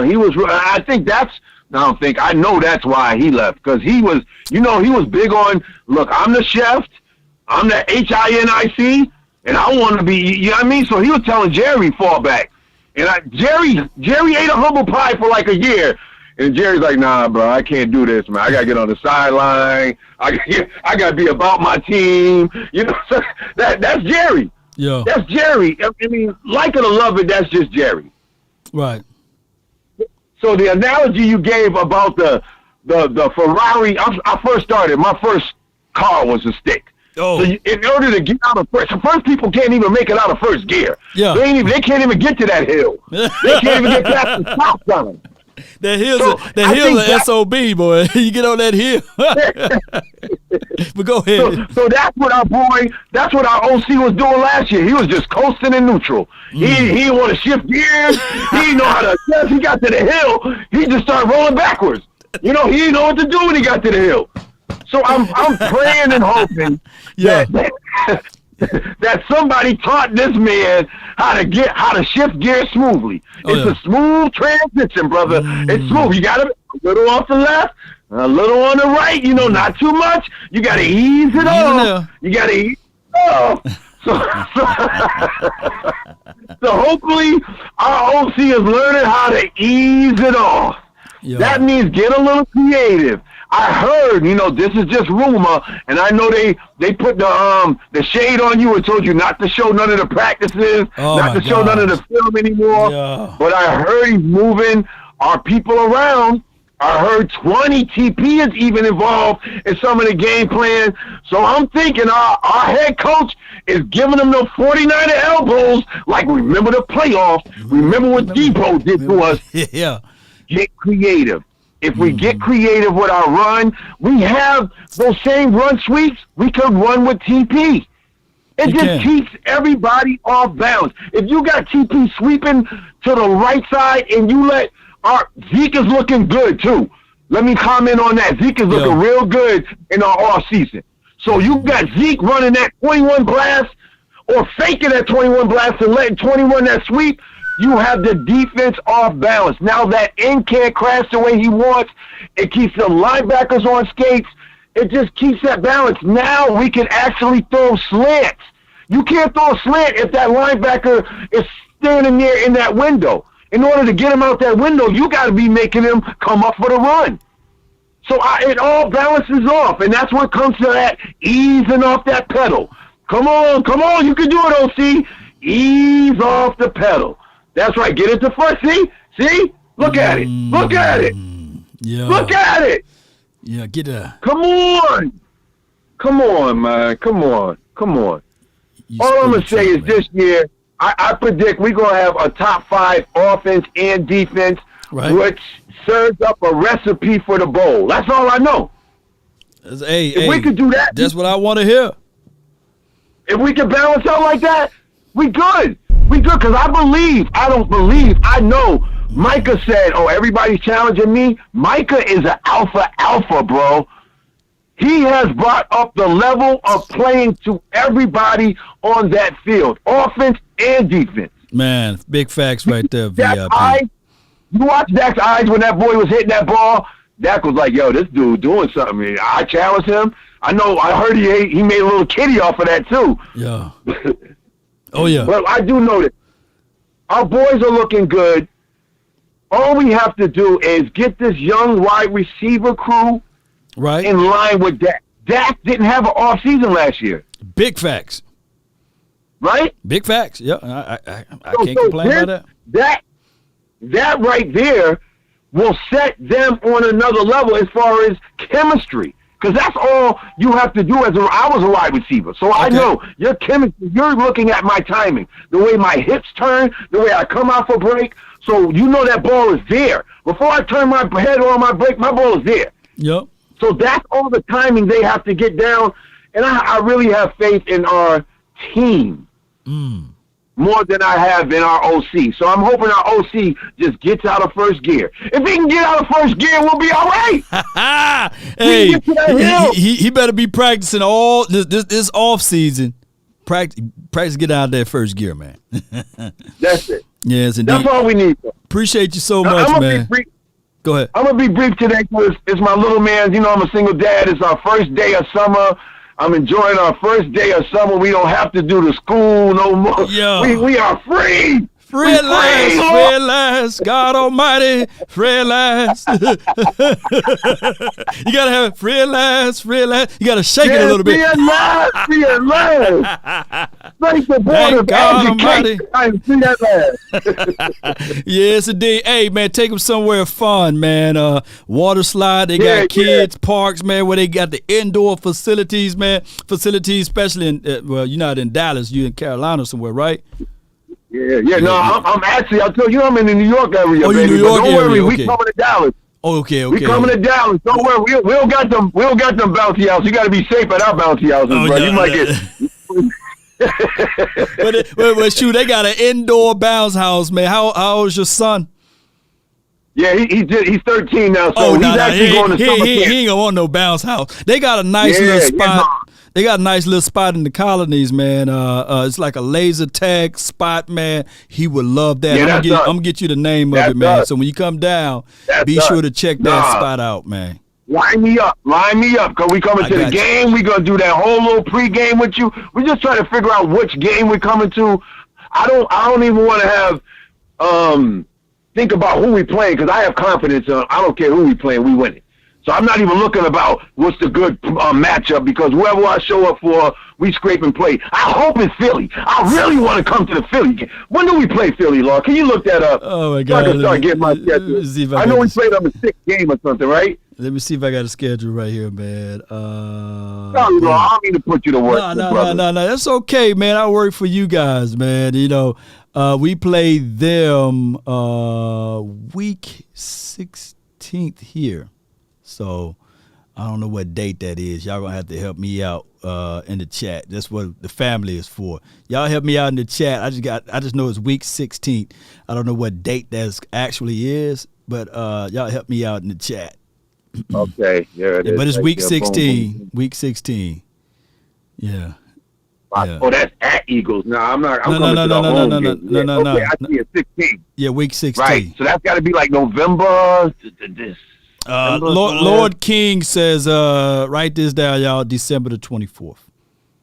December the 20th. Oh, my son's birthday is December the 29th. We on that game. Okay. We on that game. That's the game we coming, Law. Look for it. Check for us, Law. All right. Now, the Cowboys experience for that event is iffy because it's Christmas Eve. So, but we still might do something. Right. We still might do something that week prior. Let me see. Now, because we at Jaguars, but still hit me up, man. Yeah, still hit me up. I'm gonna say in the box. Maybe for the Texans game. That Texans game is 2 weeks before that. That's at home, right? We home for that. Yeah, that would be a better one, you know. But I do know for sure. I do know for sure. We got that home game for the Seahawks preseason. Then we got the Buccaneers and the Bengals. We working out with something to get those events for the opening. It's going to be dope, bro. But if you want to wait midway through the season at that Colts or Texans, man, I got you, man. Just come on out, and have a good time. Either way, let me put it together, Law. I'll definitely let you know. You know, all I got to say from here, Law, is how about them Cowboys? Yeah. Let's get it, Law. Let's get it, man. Appreciate you, bro. Good call. Good energy, man. That's my guy right there, VIP. So when y'all hear him, man, he got a radio station that he's on, and he keeps that same energy, man, even at the radio station. So I don't like that at all. I love it, man. So this dude bringing in, I'm a big vibration guy. I love high energy people, man, because I believe that the world needs to vibe off of that. Win, lose, or draw, man, you can just tell that this man is a genuine dude. He don't like his son. He love his son, and those things goes a long way. A father to his son relationship, it's unbreakable, man. And his son is picking up some valuable pieces, and you guys must understand that goes a long way.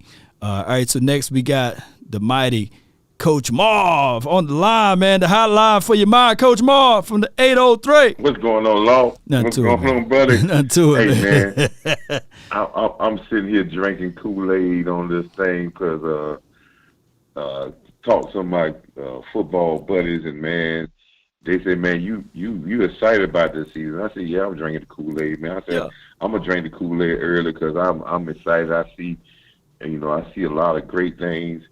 But then I had one of my good close friends hit me with a statement that I couldn't get around, Law. What's that?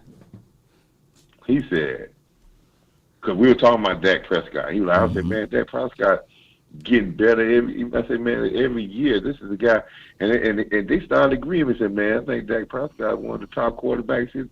But, he got to go to that next level. And then my friend hit me with this. He said, do you really think a young guy like Kellen Moore could take him to another level? Oh. Yeah. He stopped me right in my tracks. That's hard for somebody to do. He said, and then he came back and said, man, didn't they play together before he started coaching? That's another L, yeah. And I said, yeah. He said, and then I had to think about when I got home. I said, the only coaching job the guy had was a quarterback coach, where he was quarterback coach of Dak Prescott after he came off the field and being Dak Prescott's teammate. Not for a season, but for the training camp. And then he became quarterback coach. And then the next year he turned to be the offensive coordinator. Has he taken Dak Prescott as far as he can take him? And does another voice need to be heard to take Dak Prescott to that next level? Man, and then I said, we got him there. Because that's why we hired Mike McCarthy. So I can't blame Kellen for what he don't know. Right. They say, what is it? God take care of babies and fools, for ones that don't know. Kellen hadn't got experience to know. So now my hope comes back, and that's why I got back is drinking the Kool-Aid. I said, and I'm not saying I'm a McCarthy guy, but I said there's a possibility after all that was said that McCarthy is going to say, like y'all was saying with this West Coast thing, you hearing a lot of things. He's going to have more input to say, hey, young buck, let me show you how to get this quarterback to the next level. Because I don't think, and it's just realistic, and I'm not saying I don't like Kellen Moore, but realistically, that don't seem like a realistic thing that this guy is just going to be coaching for 4 years, and he's going to be able to take a quarterback to that ultimate level of the next level. The next level. NFL. Yeah. Yeah. Sometimes you need to hear that new voice to say, okay, I understand where you at now, but I'm going to push you to that next level that you need to go. Like when Phil Jackson pushed Michael Jordan to that next level. Right. Ooh. Like Phil took the Lakers and pushed Kobe and Shaquille O'Neal to that next level. Not the level they was at. But you know what, I'm Coach? pushing you to another level. You know the difference between believing and knowing, right? What's that? What's the main difference? Is knowing actually you already know. Knowing you already know it. Believing you haven't seen it. You haven't seen it yet. You see, right. you grew up with your father and mother. Yes, right. Sure enough, did all my life. You don't believe that they are your father and mother. You know that they are your father and mother. See, that's what a lot of people get all mixed construed is that we only believe that Kellen Moore can take this team to this, to take this team to there. We don't know it. They knew, the Lakers knew that Phil Jackson would take them there. How? Because he had done it before with those Bulls. So We living in the worlds of belief. I believe this is going to happen versus I know. Well, you know something though, Law? Talk to me. Guess when I left the barbershop, right? And this is one of those guys that it's hard to he debates me in the barbershop, but he knew he hit me with a good one. As a matter of fact, he's an Eagle fan. Oh wow! He knew he hit me with a good one because he really didn't have nothing to say because I'll be hard on the Eagles. Yeah. But he knew he hit me with a good one. Mm-hmm. But he also left me with this right here that really made me, I ain't let him know that he had me, but I know he knew. He said, man, if Kellen Moore take Dak to the next level and he win a Super Bowl and make Dak even a better one of the top rated quarterbacks in this league, he said they need to write a story and make a movie just like they did by Kurt Warner. Oh yeah. Because he said that will be some unbelievable stuff because that usually really doesn't happen that way. And I said, you know something? I said, my thing again is Mike McCarthy. That's why I said that Mike McCarthy, with his back against the wall, he needs to go out on his shield because it has to be my way or no way. And if he feels compromised to any point of saying, I can't do it my way, I would have more respect for Mike McCarthy if he just walked away. Oh, wow. To stay there as a veteran coach and go mess around and we don't win anyway, and to maybe get fired not doing it my way, then to say, I can't do it my way because I'm worried about what the ownership says. I would have more respect if he just said, if I can't do it my way where I don't want a Super Bowl before, I just walk away. Because of the fact, if this goes down and it doesn't go down and it goes down on the offensive end where it's not productive, it's almost going to be his fault, somebody else's fault, anybody else's fault. Right. But he's going to be the one to lose his job. That's true. Yeah, I can't complain. So you're right on that. I'm going out on the shield. So, but I want the fans to know that this is not, I'm just telling them what is the really point of hump that we need to get over. But as for us having the correct groceries that can in the basket, I guarantee you, fellas, you tell Sean McVay, even though he got a great team in LA, if you say, Sean, I want you to take this roster as is of the Cowboys and not switch a thing, he'll think he can win a Super Bowl next year. True that. I guarantee you, he said, man, I can win a Super Bowl with that. And I got two of the best running backs in the NFL. I got Dak Prescott. I got CeeDee Lamb. I can make another wide. And this defense, what I saw, I can win a Super Bowl with this roster. Man, and probably win it and this roster is, I'll be more, if I would think Sean McVay would be more excited by this roster because this roster, he ain't got to pay as much in the long run, and they're going to be together for a long time. No doubt, Coach, man. You right on the money, man. I appreciate you. That's what I'm saying, man. Yeah. We drink the Kool-Aid, Cowboy fans. We got the ingredients. Only thing we got to do is make sure we keep it out there and keep it strong. But, yes, Big Game James, tell him, say, yeah, he wants Dak Prescott to go to that next level. Yes, we all do. Yeah, but sometimes it takes that person to get him to that next level. And can a young guy that just as young as him in this game get him to that next level? No doubt, Coach, That's man. the question we got to ask. Appreciate you so much. Have a good one, Long. You too. Good call from him, man. That's Coach Marv, man. Some people watch my episode just to hear Coach Marv, man. They say, man, Long, you good, but, man, I'm waiting for Coach to come on, man. And I really appreciate that. All right, so we have the 828. You're live. You're live. Hey. Yeah, what's up? Man, What's going on? It's all good, man. Talk to me. Hey, I think we're going to be good in the linebacking area. Story Jackson.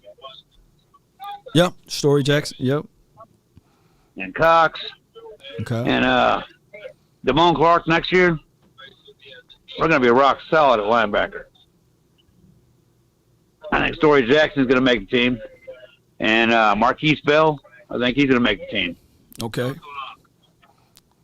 I'm rooting for all of the guys you just said. I'm rooting for them, man. Some of those guys, my dark horses. But go ahead. Yeah, I think our defense is going to be top 3 this year. Yeah. And I think Tyler Smith is going to be a stud. I've already noticed in some of the footage that I've seen that he's already corrected quite a few things. Okay. As far as putting his hands inside where they're supposed to be. Okay.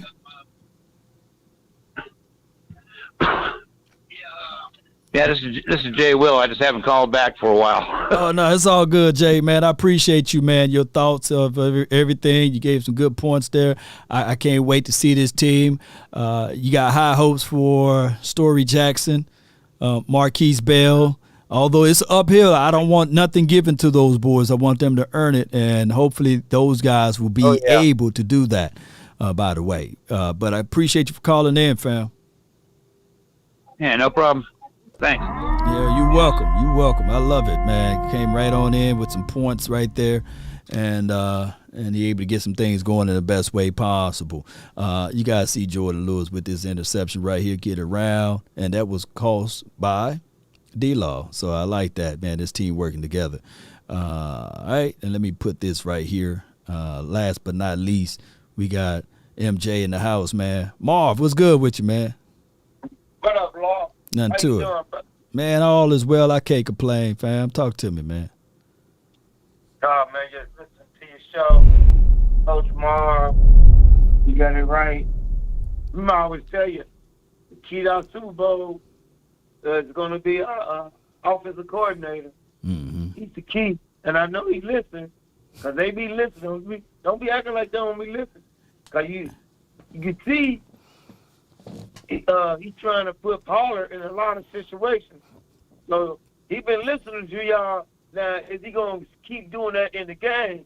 Because that Pollard could be a dangerous he could be better than the New Orleans back. He's faster than all the backs. So True that. He could be our Tony Dorsett.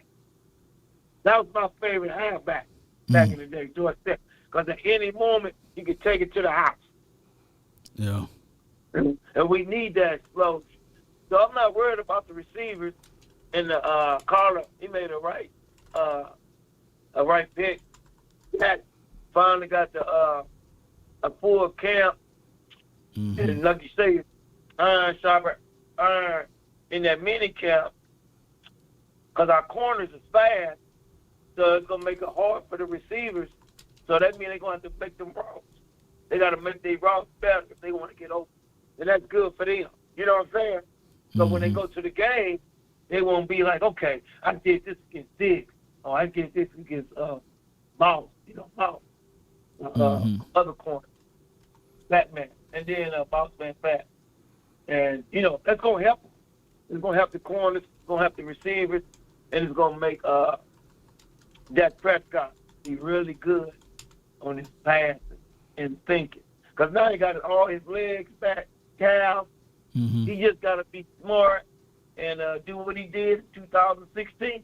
Let me do what he did in 2016 with his defense. Because every time the Cowboys through the years, and you know me, D. Law. I'm a defensive guy. Yep. I used to always tell my friends, our defense ain't good, man. It's fake defense. Even when Warden went 13-3, that defense wasn't good because Tony Romo did his job against the Giants. We was the number 1 seed again. The Giants was 9-7, and we had the lead. And then They let that dude drive with a minute left before halftime.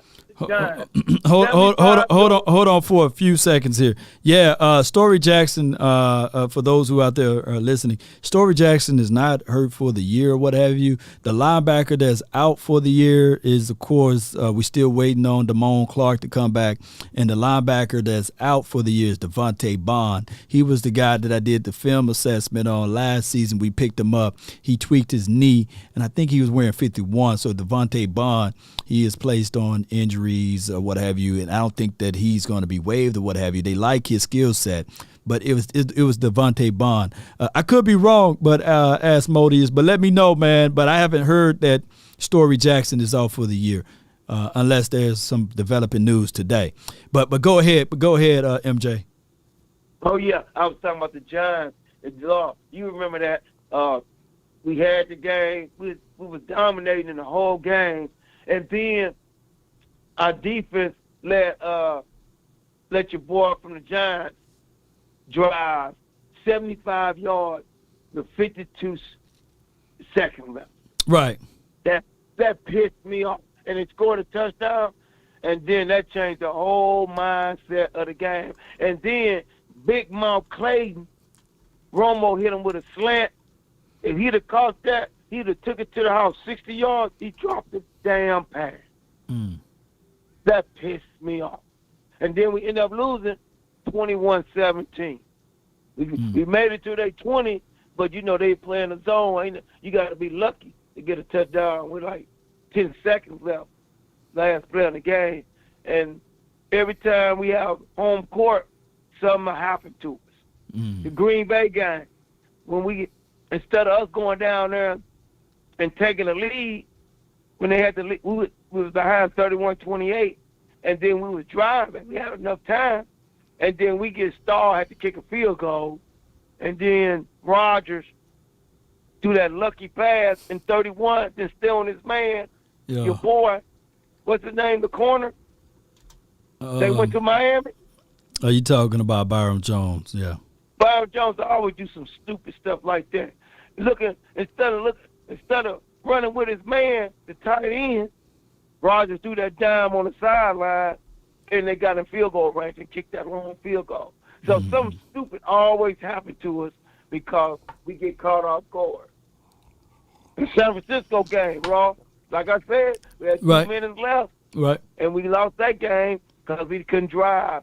We had first down at the 45, and San Francisco 45, and we didn't move another inch. And we still got the ball back, and then we try to, the clock ran out. But that right there, 2:20 minutes, we should have scored there, took the lead, would have beat them. So we gotta finish. If we learn how to finish, we'll be in the Super Bowl, guys.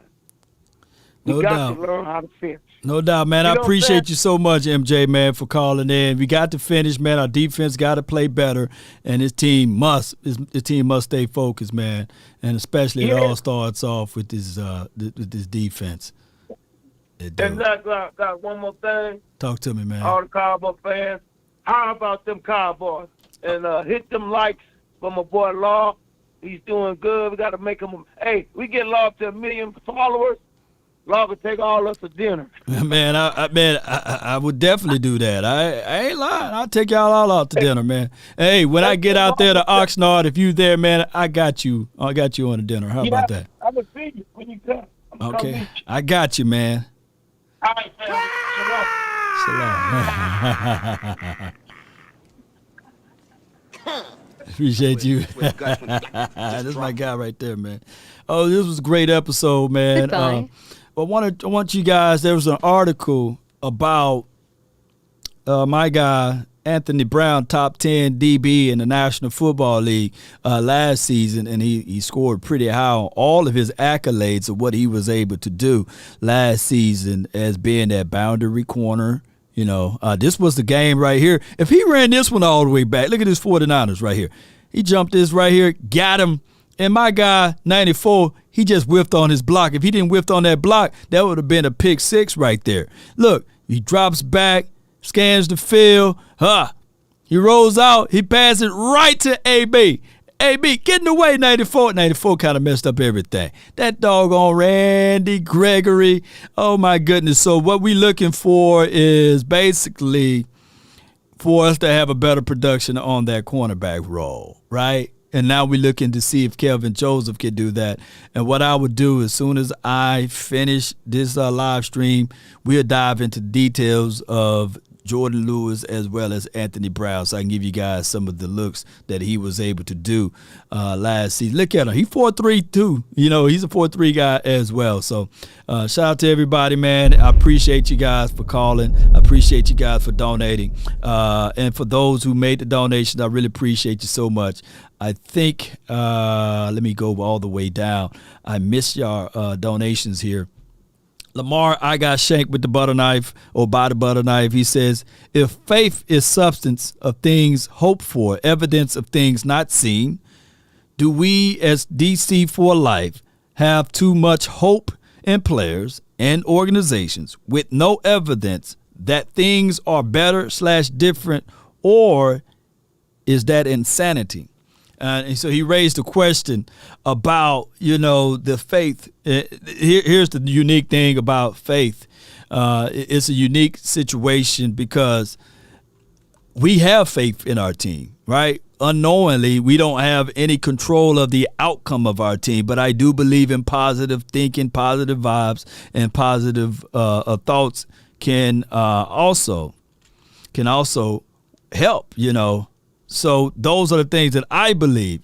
Now, here's the craziest thing of it all. Faith without works is dead, you know. So we got to put in the work. You know, so you got to put in the work.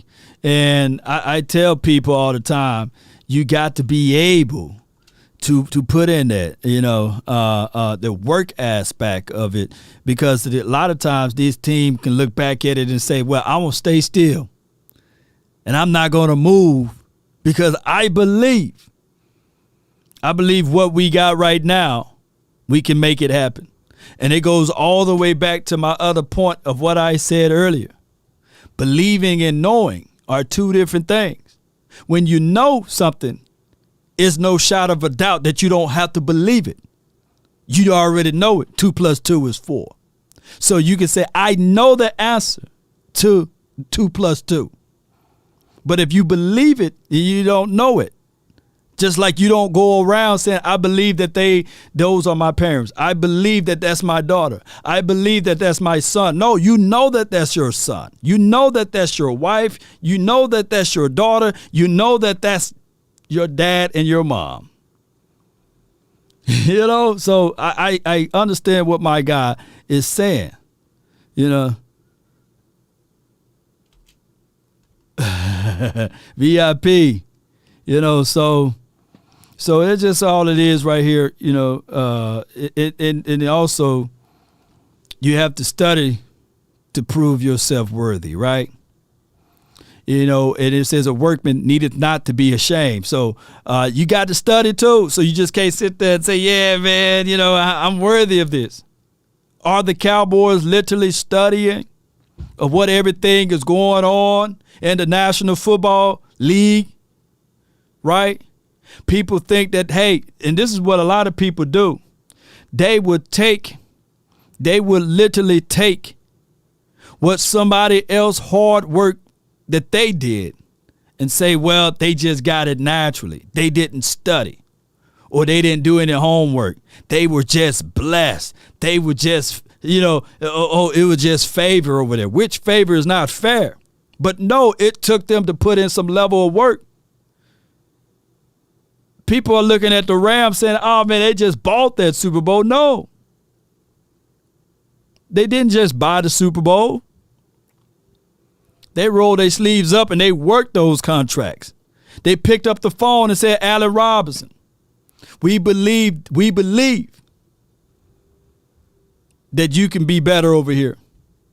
And then after he signed the contract, we know that you will be able to fit this system. Why? Because of the evidence of what we were able to do with these sets of guys. But the Cowboys, if we were to have Robert Woods on this particular team, we would still have Robert Woods on this team.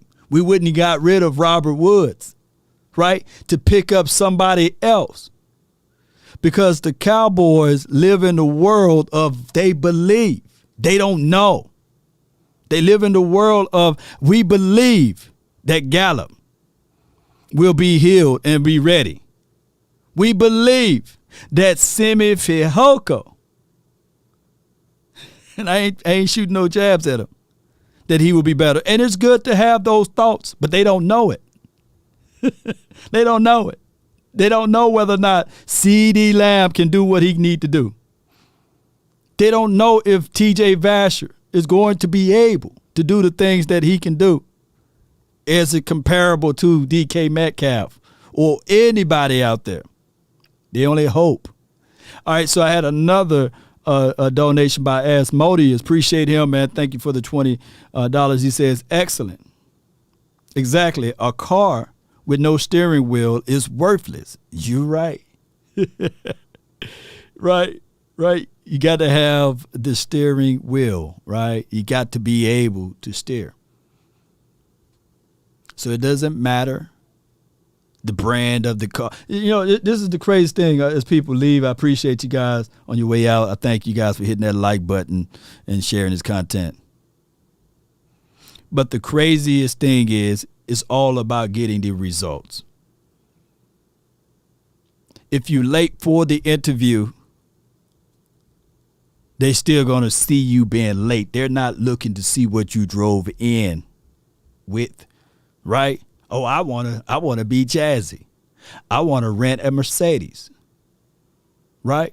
Or I want to rent one of those Aston Martins or whatever, a two-door coupe, Infinity or something. They don't care about what you driving in. Get to the job and get there on time for that interview. Get there. Stop trying to showboat. Get there. I tell people all the time, it's better if you know you have that interview, gas up the night before. Have a perfect plan and reasoning for your for your interview. Right? Don't be sitting back saying, you know what? I'm going to gas up in the morning time. I'm going to be there. I'm going to plan to be there on time. Right? And even in the financial world, as it relates to investing and everything else, they got rules to it. You just can't just be wandering around without a plan of action. For those who out there who's in the financial world of investing or budgeting, there's a 50-20-30 rule, right? 50% goes to need. 30% goes to wants. You got to solidify your wants. If you put everything just based upon the need, then guess what? Newsflash. It would not work for you. 20% goes to savings. There should be a saving opportunity for you in anything that you do. Right, Cowboy Nation? And those are the truths of it. So write that down, 50-30-20 rule. And the Cowboys need to figure that part out. Just can't go blindly into this thing and say, yeah, man, we don't want to take any risk on this. We don't want to venture anything new to this particular aspect of it. No. All right, Cowboy Nation, this is enough of me yelling at you guys, man. As we depart, I really appreciate you guys so much for tuning in. But write this down. Write this down. Somebody, Will says 80-10-10. If that works for you, let it work. 15-30-20. Right? You know, everything starts off with a risk. There's some limits to life. And I can't make this stuff up, Cowboy Nation. Before I moved out here, I was staying in a condo, an apartment basically. right? And paying the amount of money that I was paying to stay there, literally we was taking money and throwing it out the window. Taking money and throwing it out the window. I could have been paying in that department or that apartment or that condo for 20 years and I would never own any piece. Right? They would say, hey man, good job, but the rent is going up 15 to 20% next year, and they would expect me to pay that on time. But moving out here into the wonderful land of Texas, the place that I dwell and lay my head at was more than 20 to 30% of what I was paying in those apartments, condos. But I come here to tell you not to be braggadocious, right? Right? Not to scratch my head to say, man, I gotta pay more. But the beautiful thing is, Cowboy Nation, if anybody can understand this, I'm talking to you guys like a normal friend. You don't get out of life what you don't put in. What if I told you, by me taking the risk of paying more, the benefit outweighs me making someone else rich and someone else wealthy? The ideology of paying a little bit more can secure your future, right? What if I told you that now law is sitting on over $250,000 of equity because I wasn't afraid to pay a little bit more? Meaning that even if the sun stopped and the world stopped spending, that equity is what I put in. And the Cowboys need to put in some more equity around this team as it relates to being risky. But they got to leverage the risk. I'm speaking fire to you because there's people right now that got enough money to put it on a mortgage or a property or a piece of land, but they're not willing to take the risk, and they would rather go stay in an apartment. They would rather go and put money into a condo, which they can't. Well, some condos you can't have property ownership of, but you guys get what I'm saying. Got to make sure that you set things for you so you can secure your future. And when you start having the defeative mindset saying that, hey, I gotta put back money for the next increase of the waves of the apartment lifestyle for 2023, 2024, no, don't do that. That's life speaking to you. There's one thing a man should always do, mainly to himself be true. Never allow someone to change your point of view unless what they bring makes sense to you. Never judge a man by sight alone, nor by the height he has grown. And when speaking, keep it at a moderate tone, because raised voices turns hearts into stone. You see, in the beginning, I will ride with brother, kill for a brother. The morals of life, live, love, and respect for another. Then there are those who will try to be smart. They will take a decent man and alter his heart until they seek to rip him apart.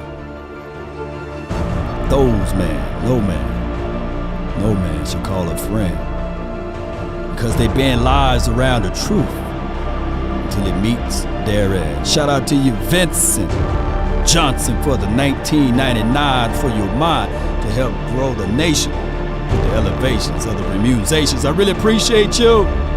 Let's go, Cowboy Nation. That's been my time. I really thank you all for yours.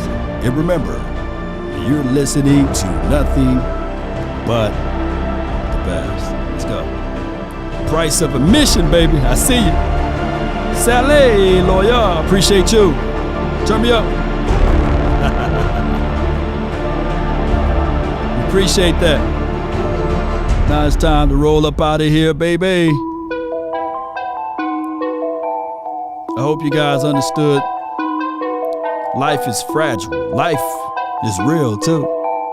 The frailties of life. Let's go. Turn me up.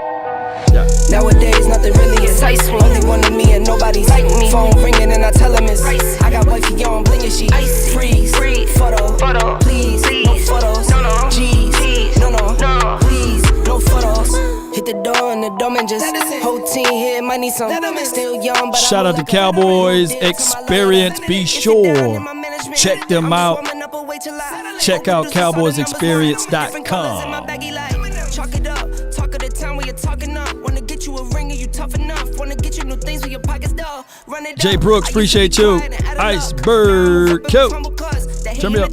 My mama telling me count up your blessings and run it up. Nowadays, nothing really is. She a real one. Nobody's like me. Phone ringing and I tell him it's I got wifey on blinging, she freeze, photo, please, no photo. Do me a huge favor, Cowboy Nation. Check out LawNation.com, LawNationSports.com. Check it out. I even messed up the word. LawNationSports.com. Check it out. It's my website.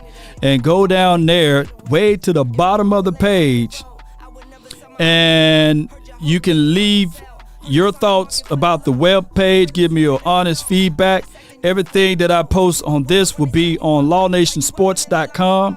And what I would do is I'm going to pull your name from your communications tab. This is how you send me a message on LawNationSports.com, and your name will be entered in to win this hat.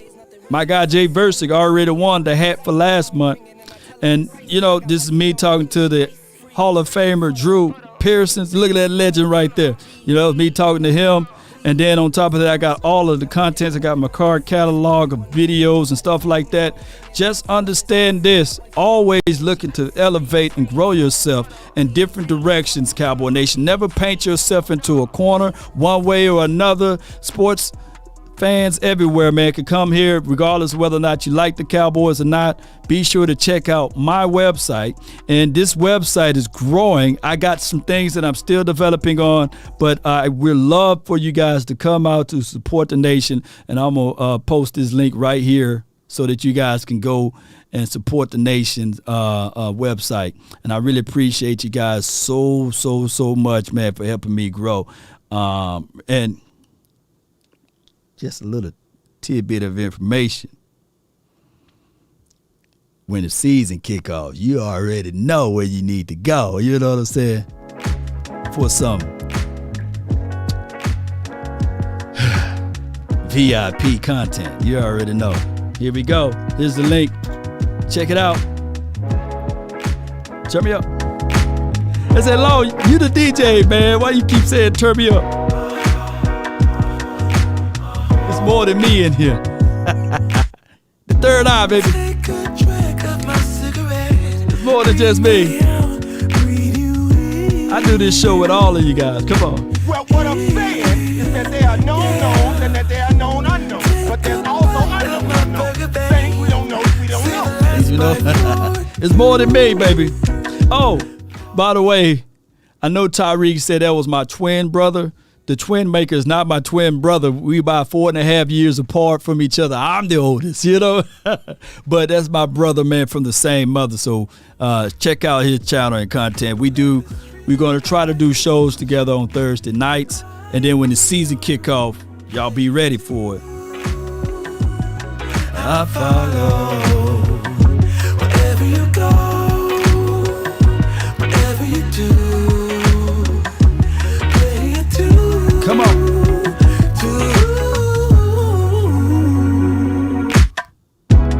Let's go. CD. Let's look at CD Lamb on the way out. And another one. And another one. And another one. I think you was the one to love. 7 wonders all in one. All in one. Don't let the street lights hit you all alone. You know it's dangerous to go alone. Don't let the street lights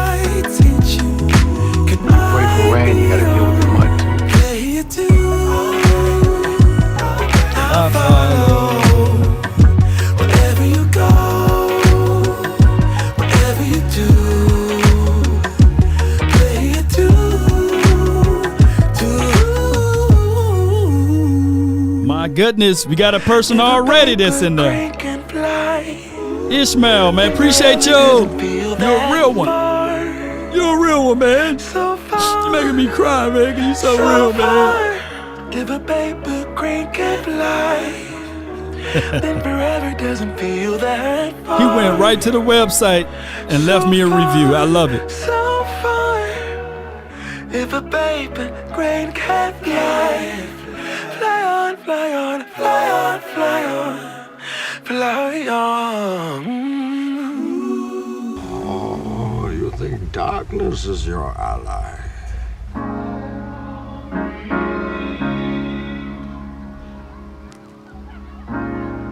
You have to be your biggest fan. And when things are really tough and they're really rough, George, nothing's working, baby, I see you, man. You left a comment, man. Appreciate you. follow that. And Stuart Jean, man, or Green, appreciate you.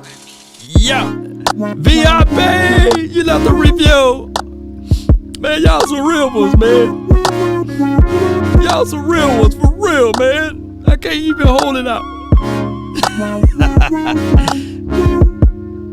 Ross, appreciate you. Y'all names entered into the drawings, for real. Appreciate y'all. Let's go.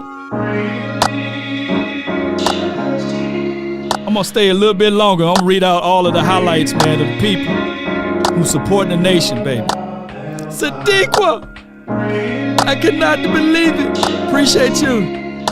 She's your queen to be.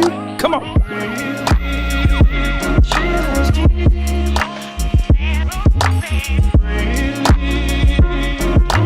Angel, appreciate you.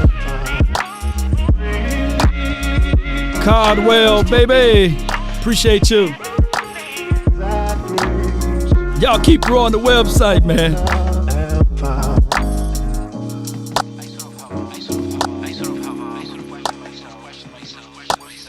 Johnny Woods.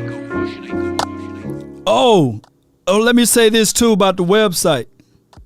There's no limitation to the website, so I can post anything I want. So film review, highlights, what have you, y'all let me know. Request, just jump right into that tab and leave me like anything that you want me to talk about, you know, within the confines of the Cowboys community. But all of the other stuff, man, you know, I can't do that stuff, you know. But anything within the confines of Cowboys, not no.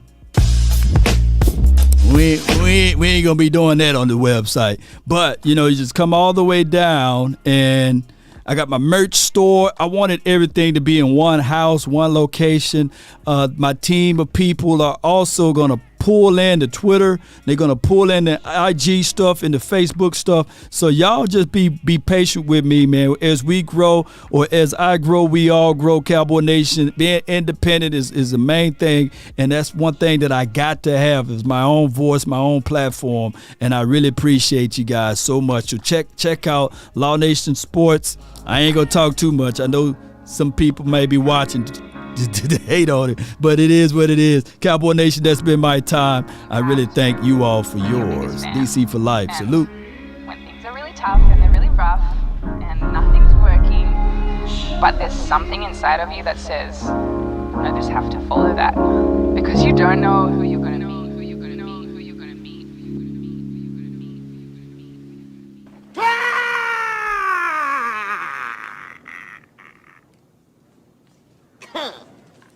That's where the guts went, just dropped them.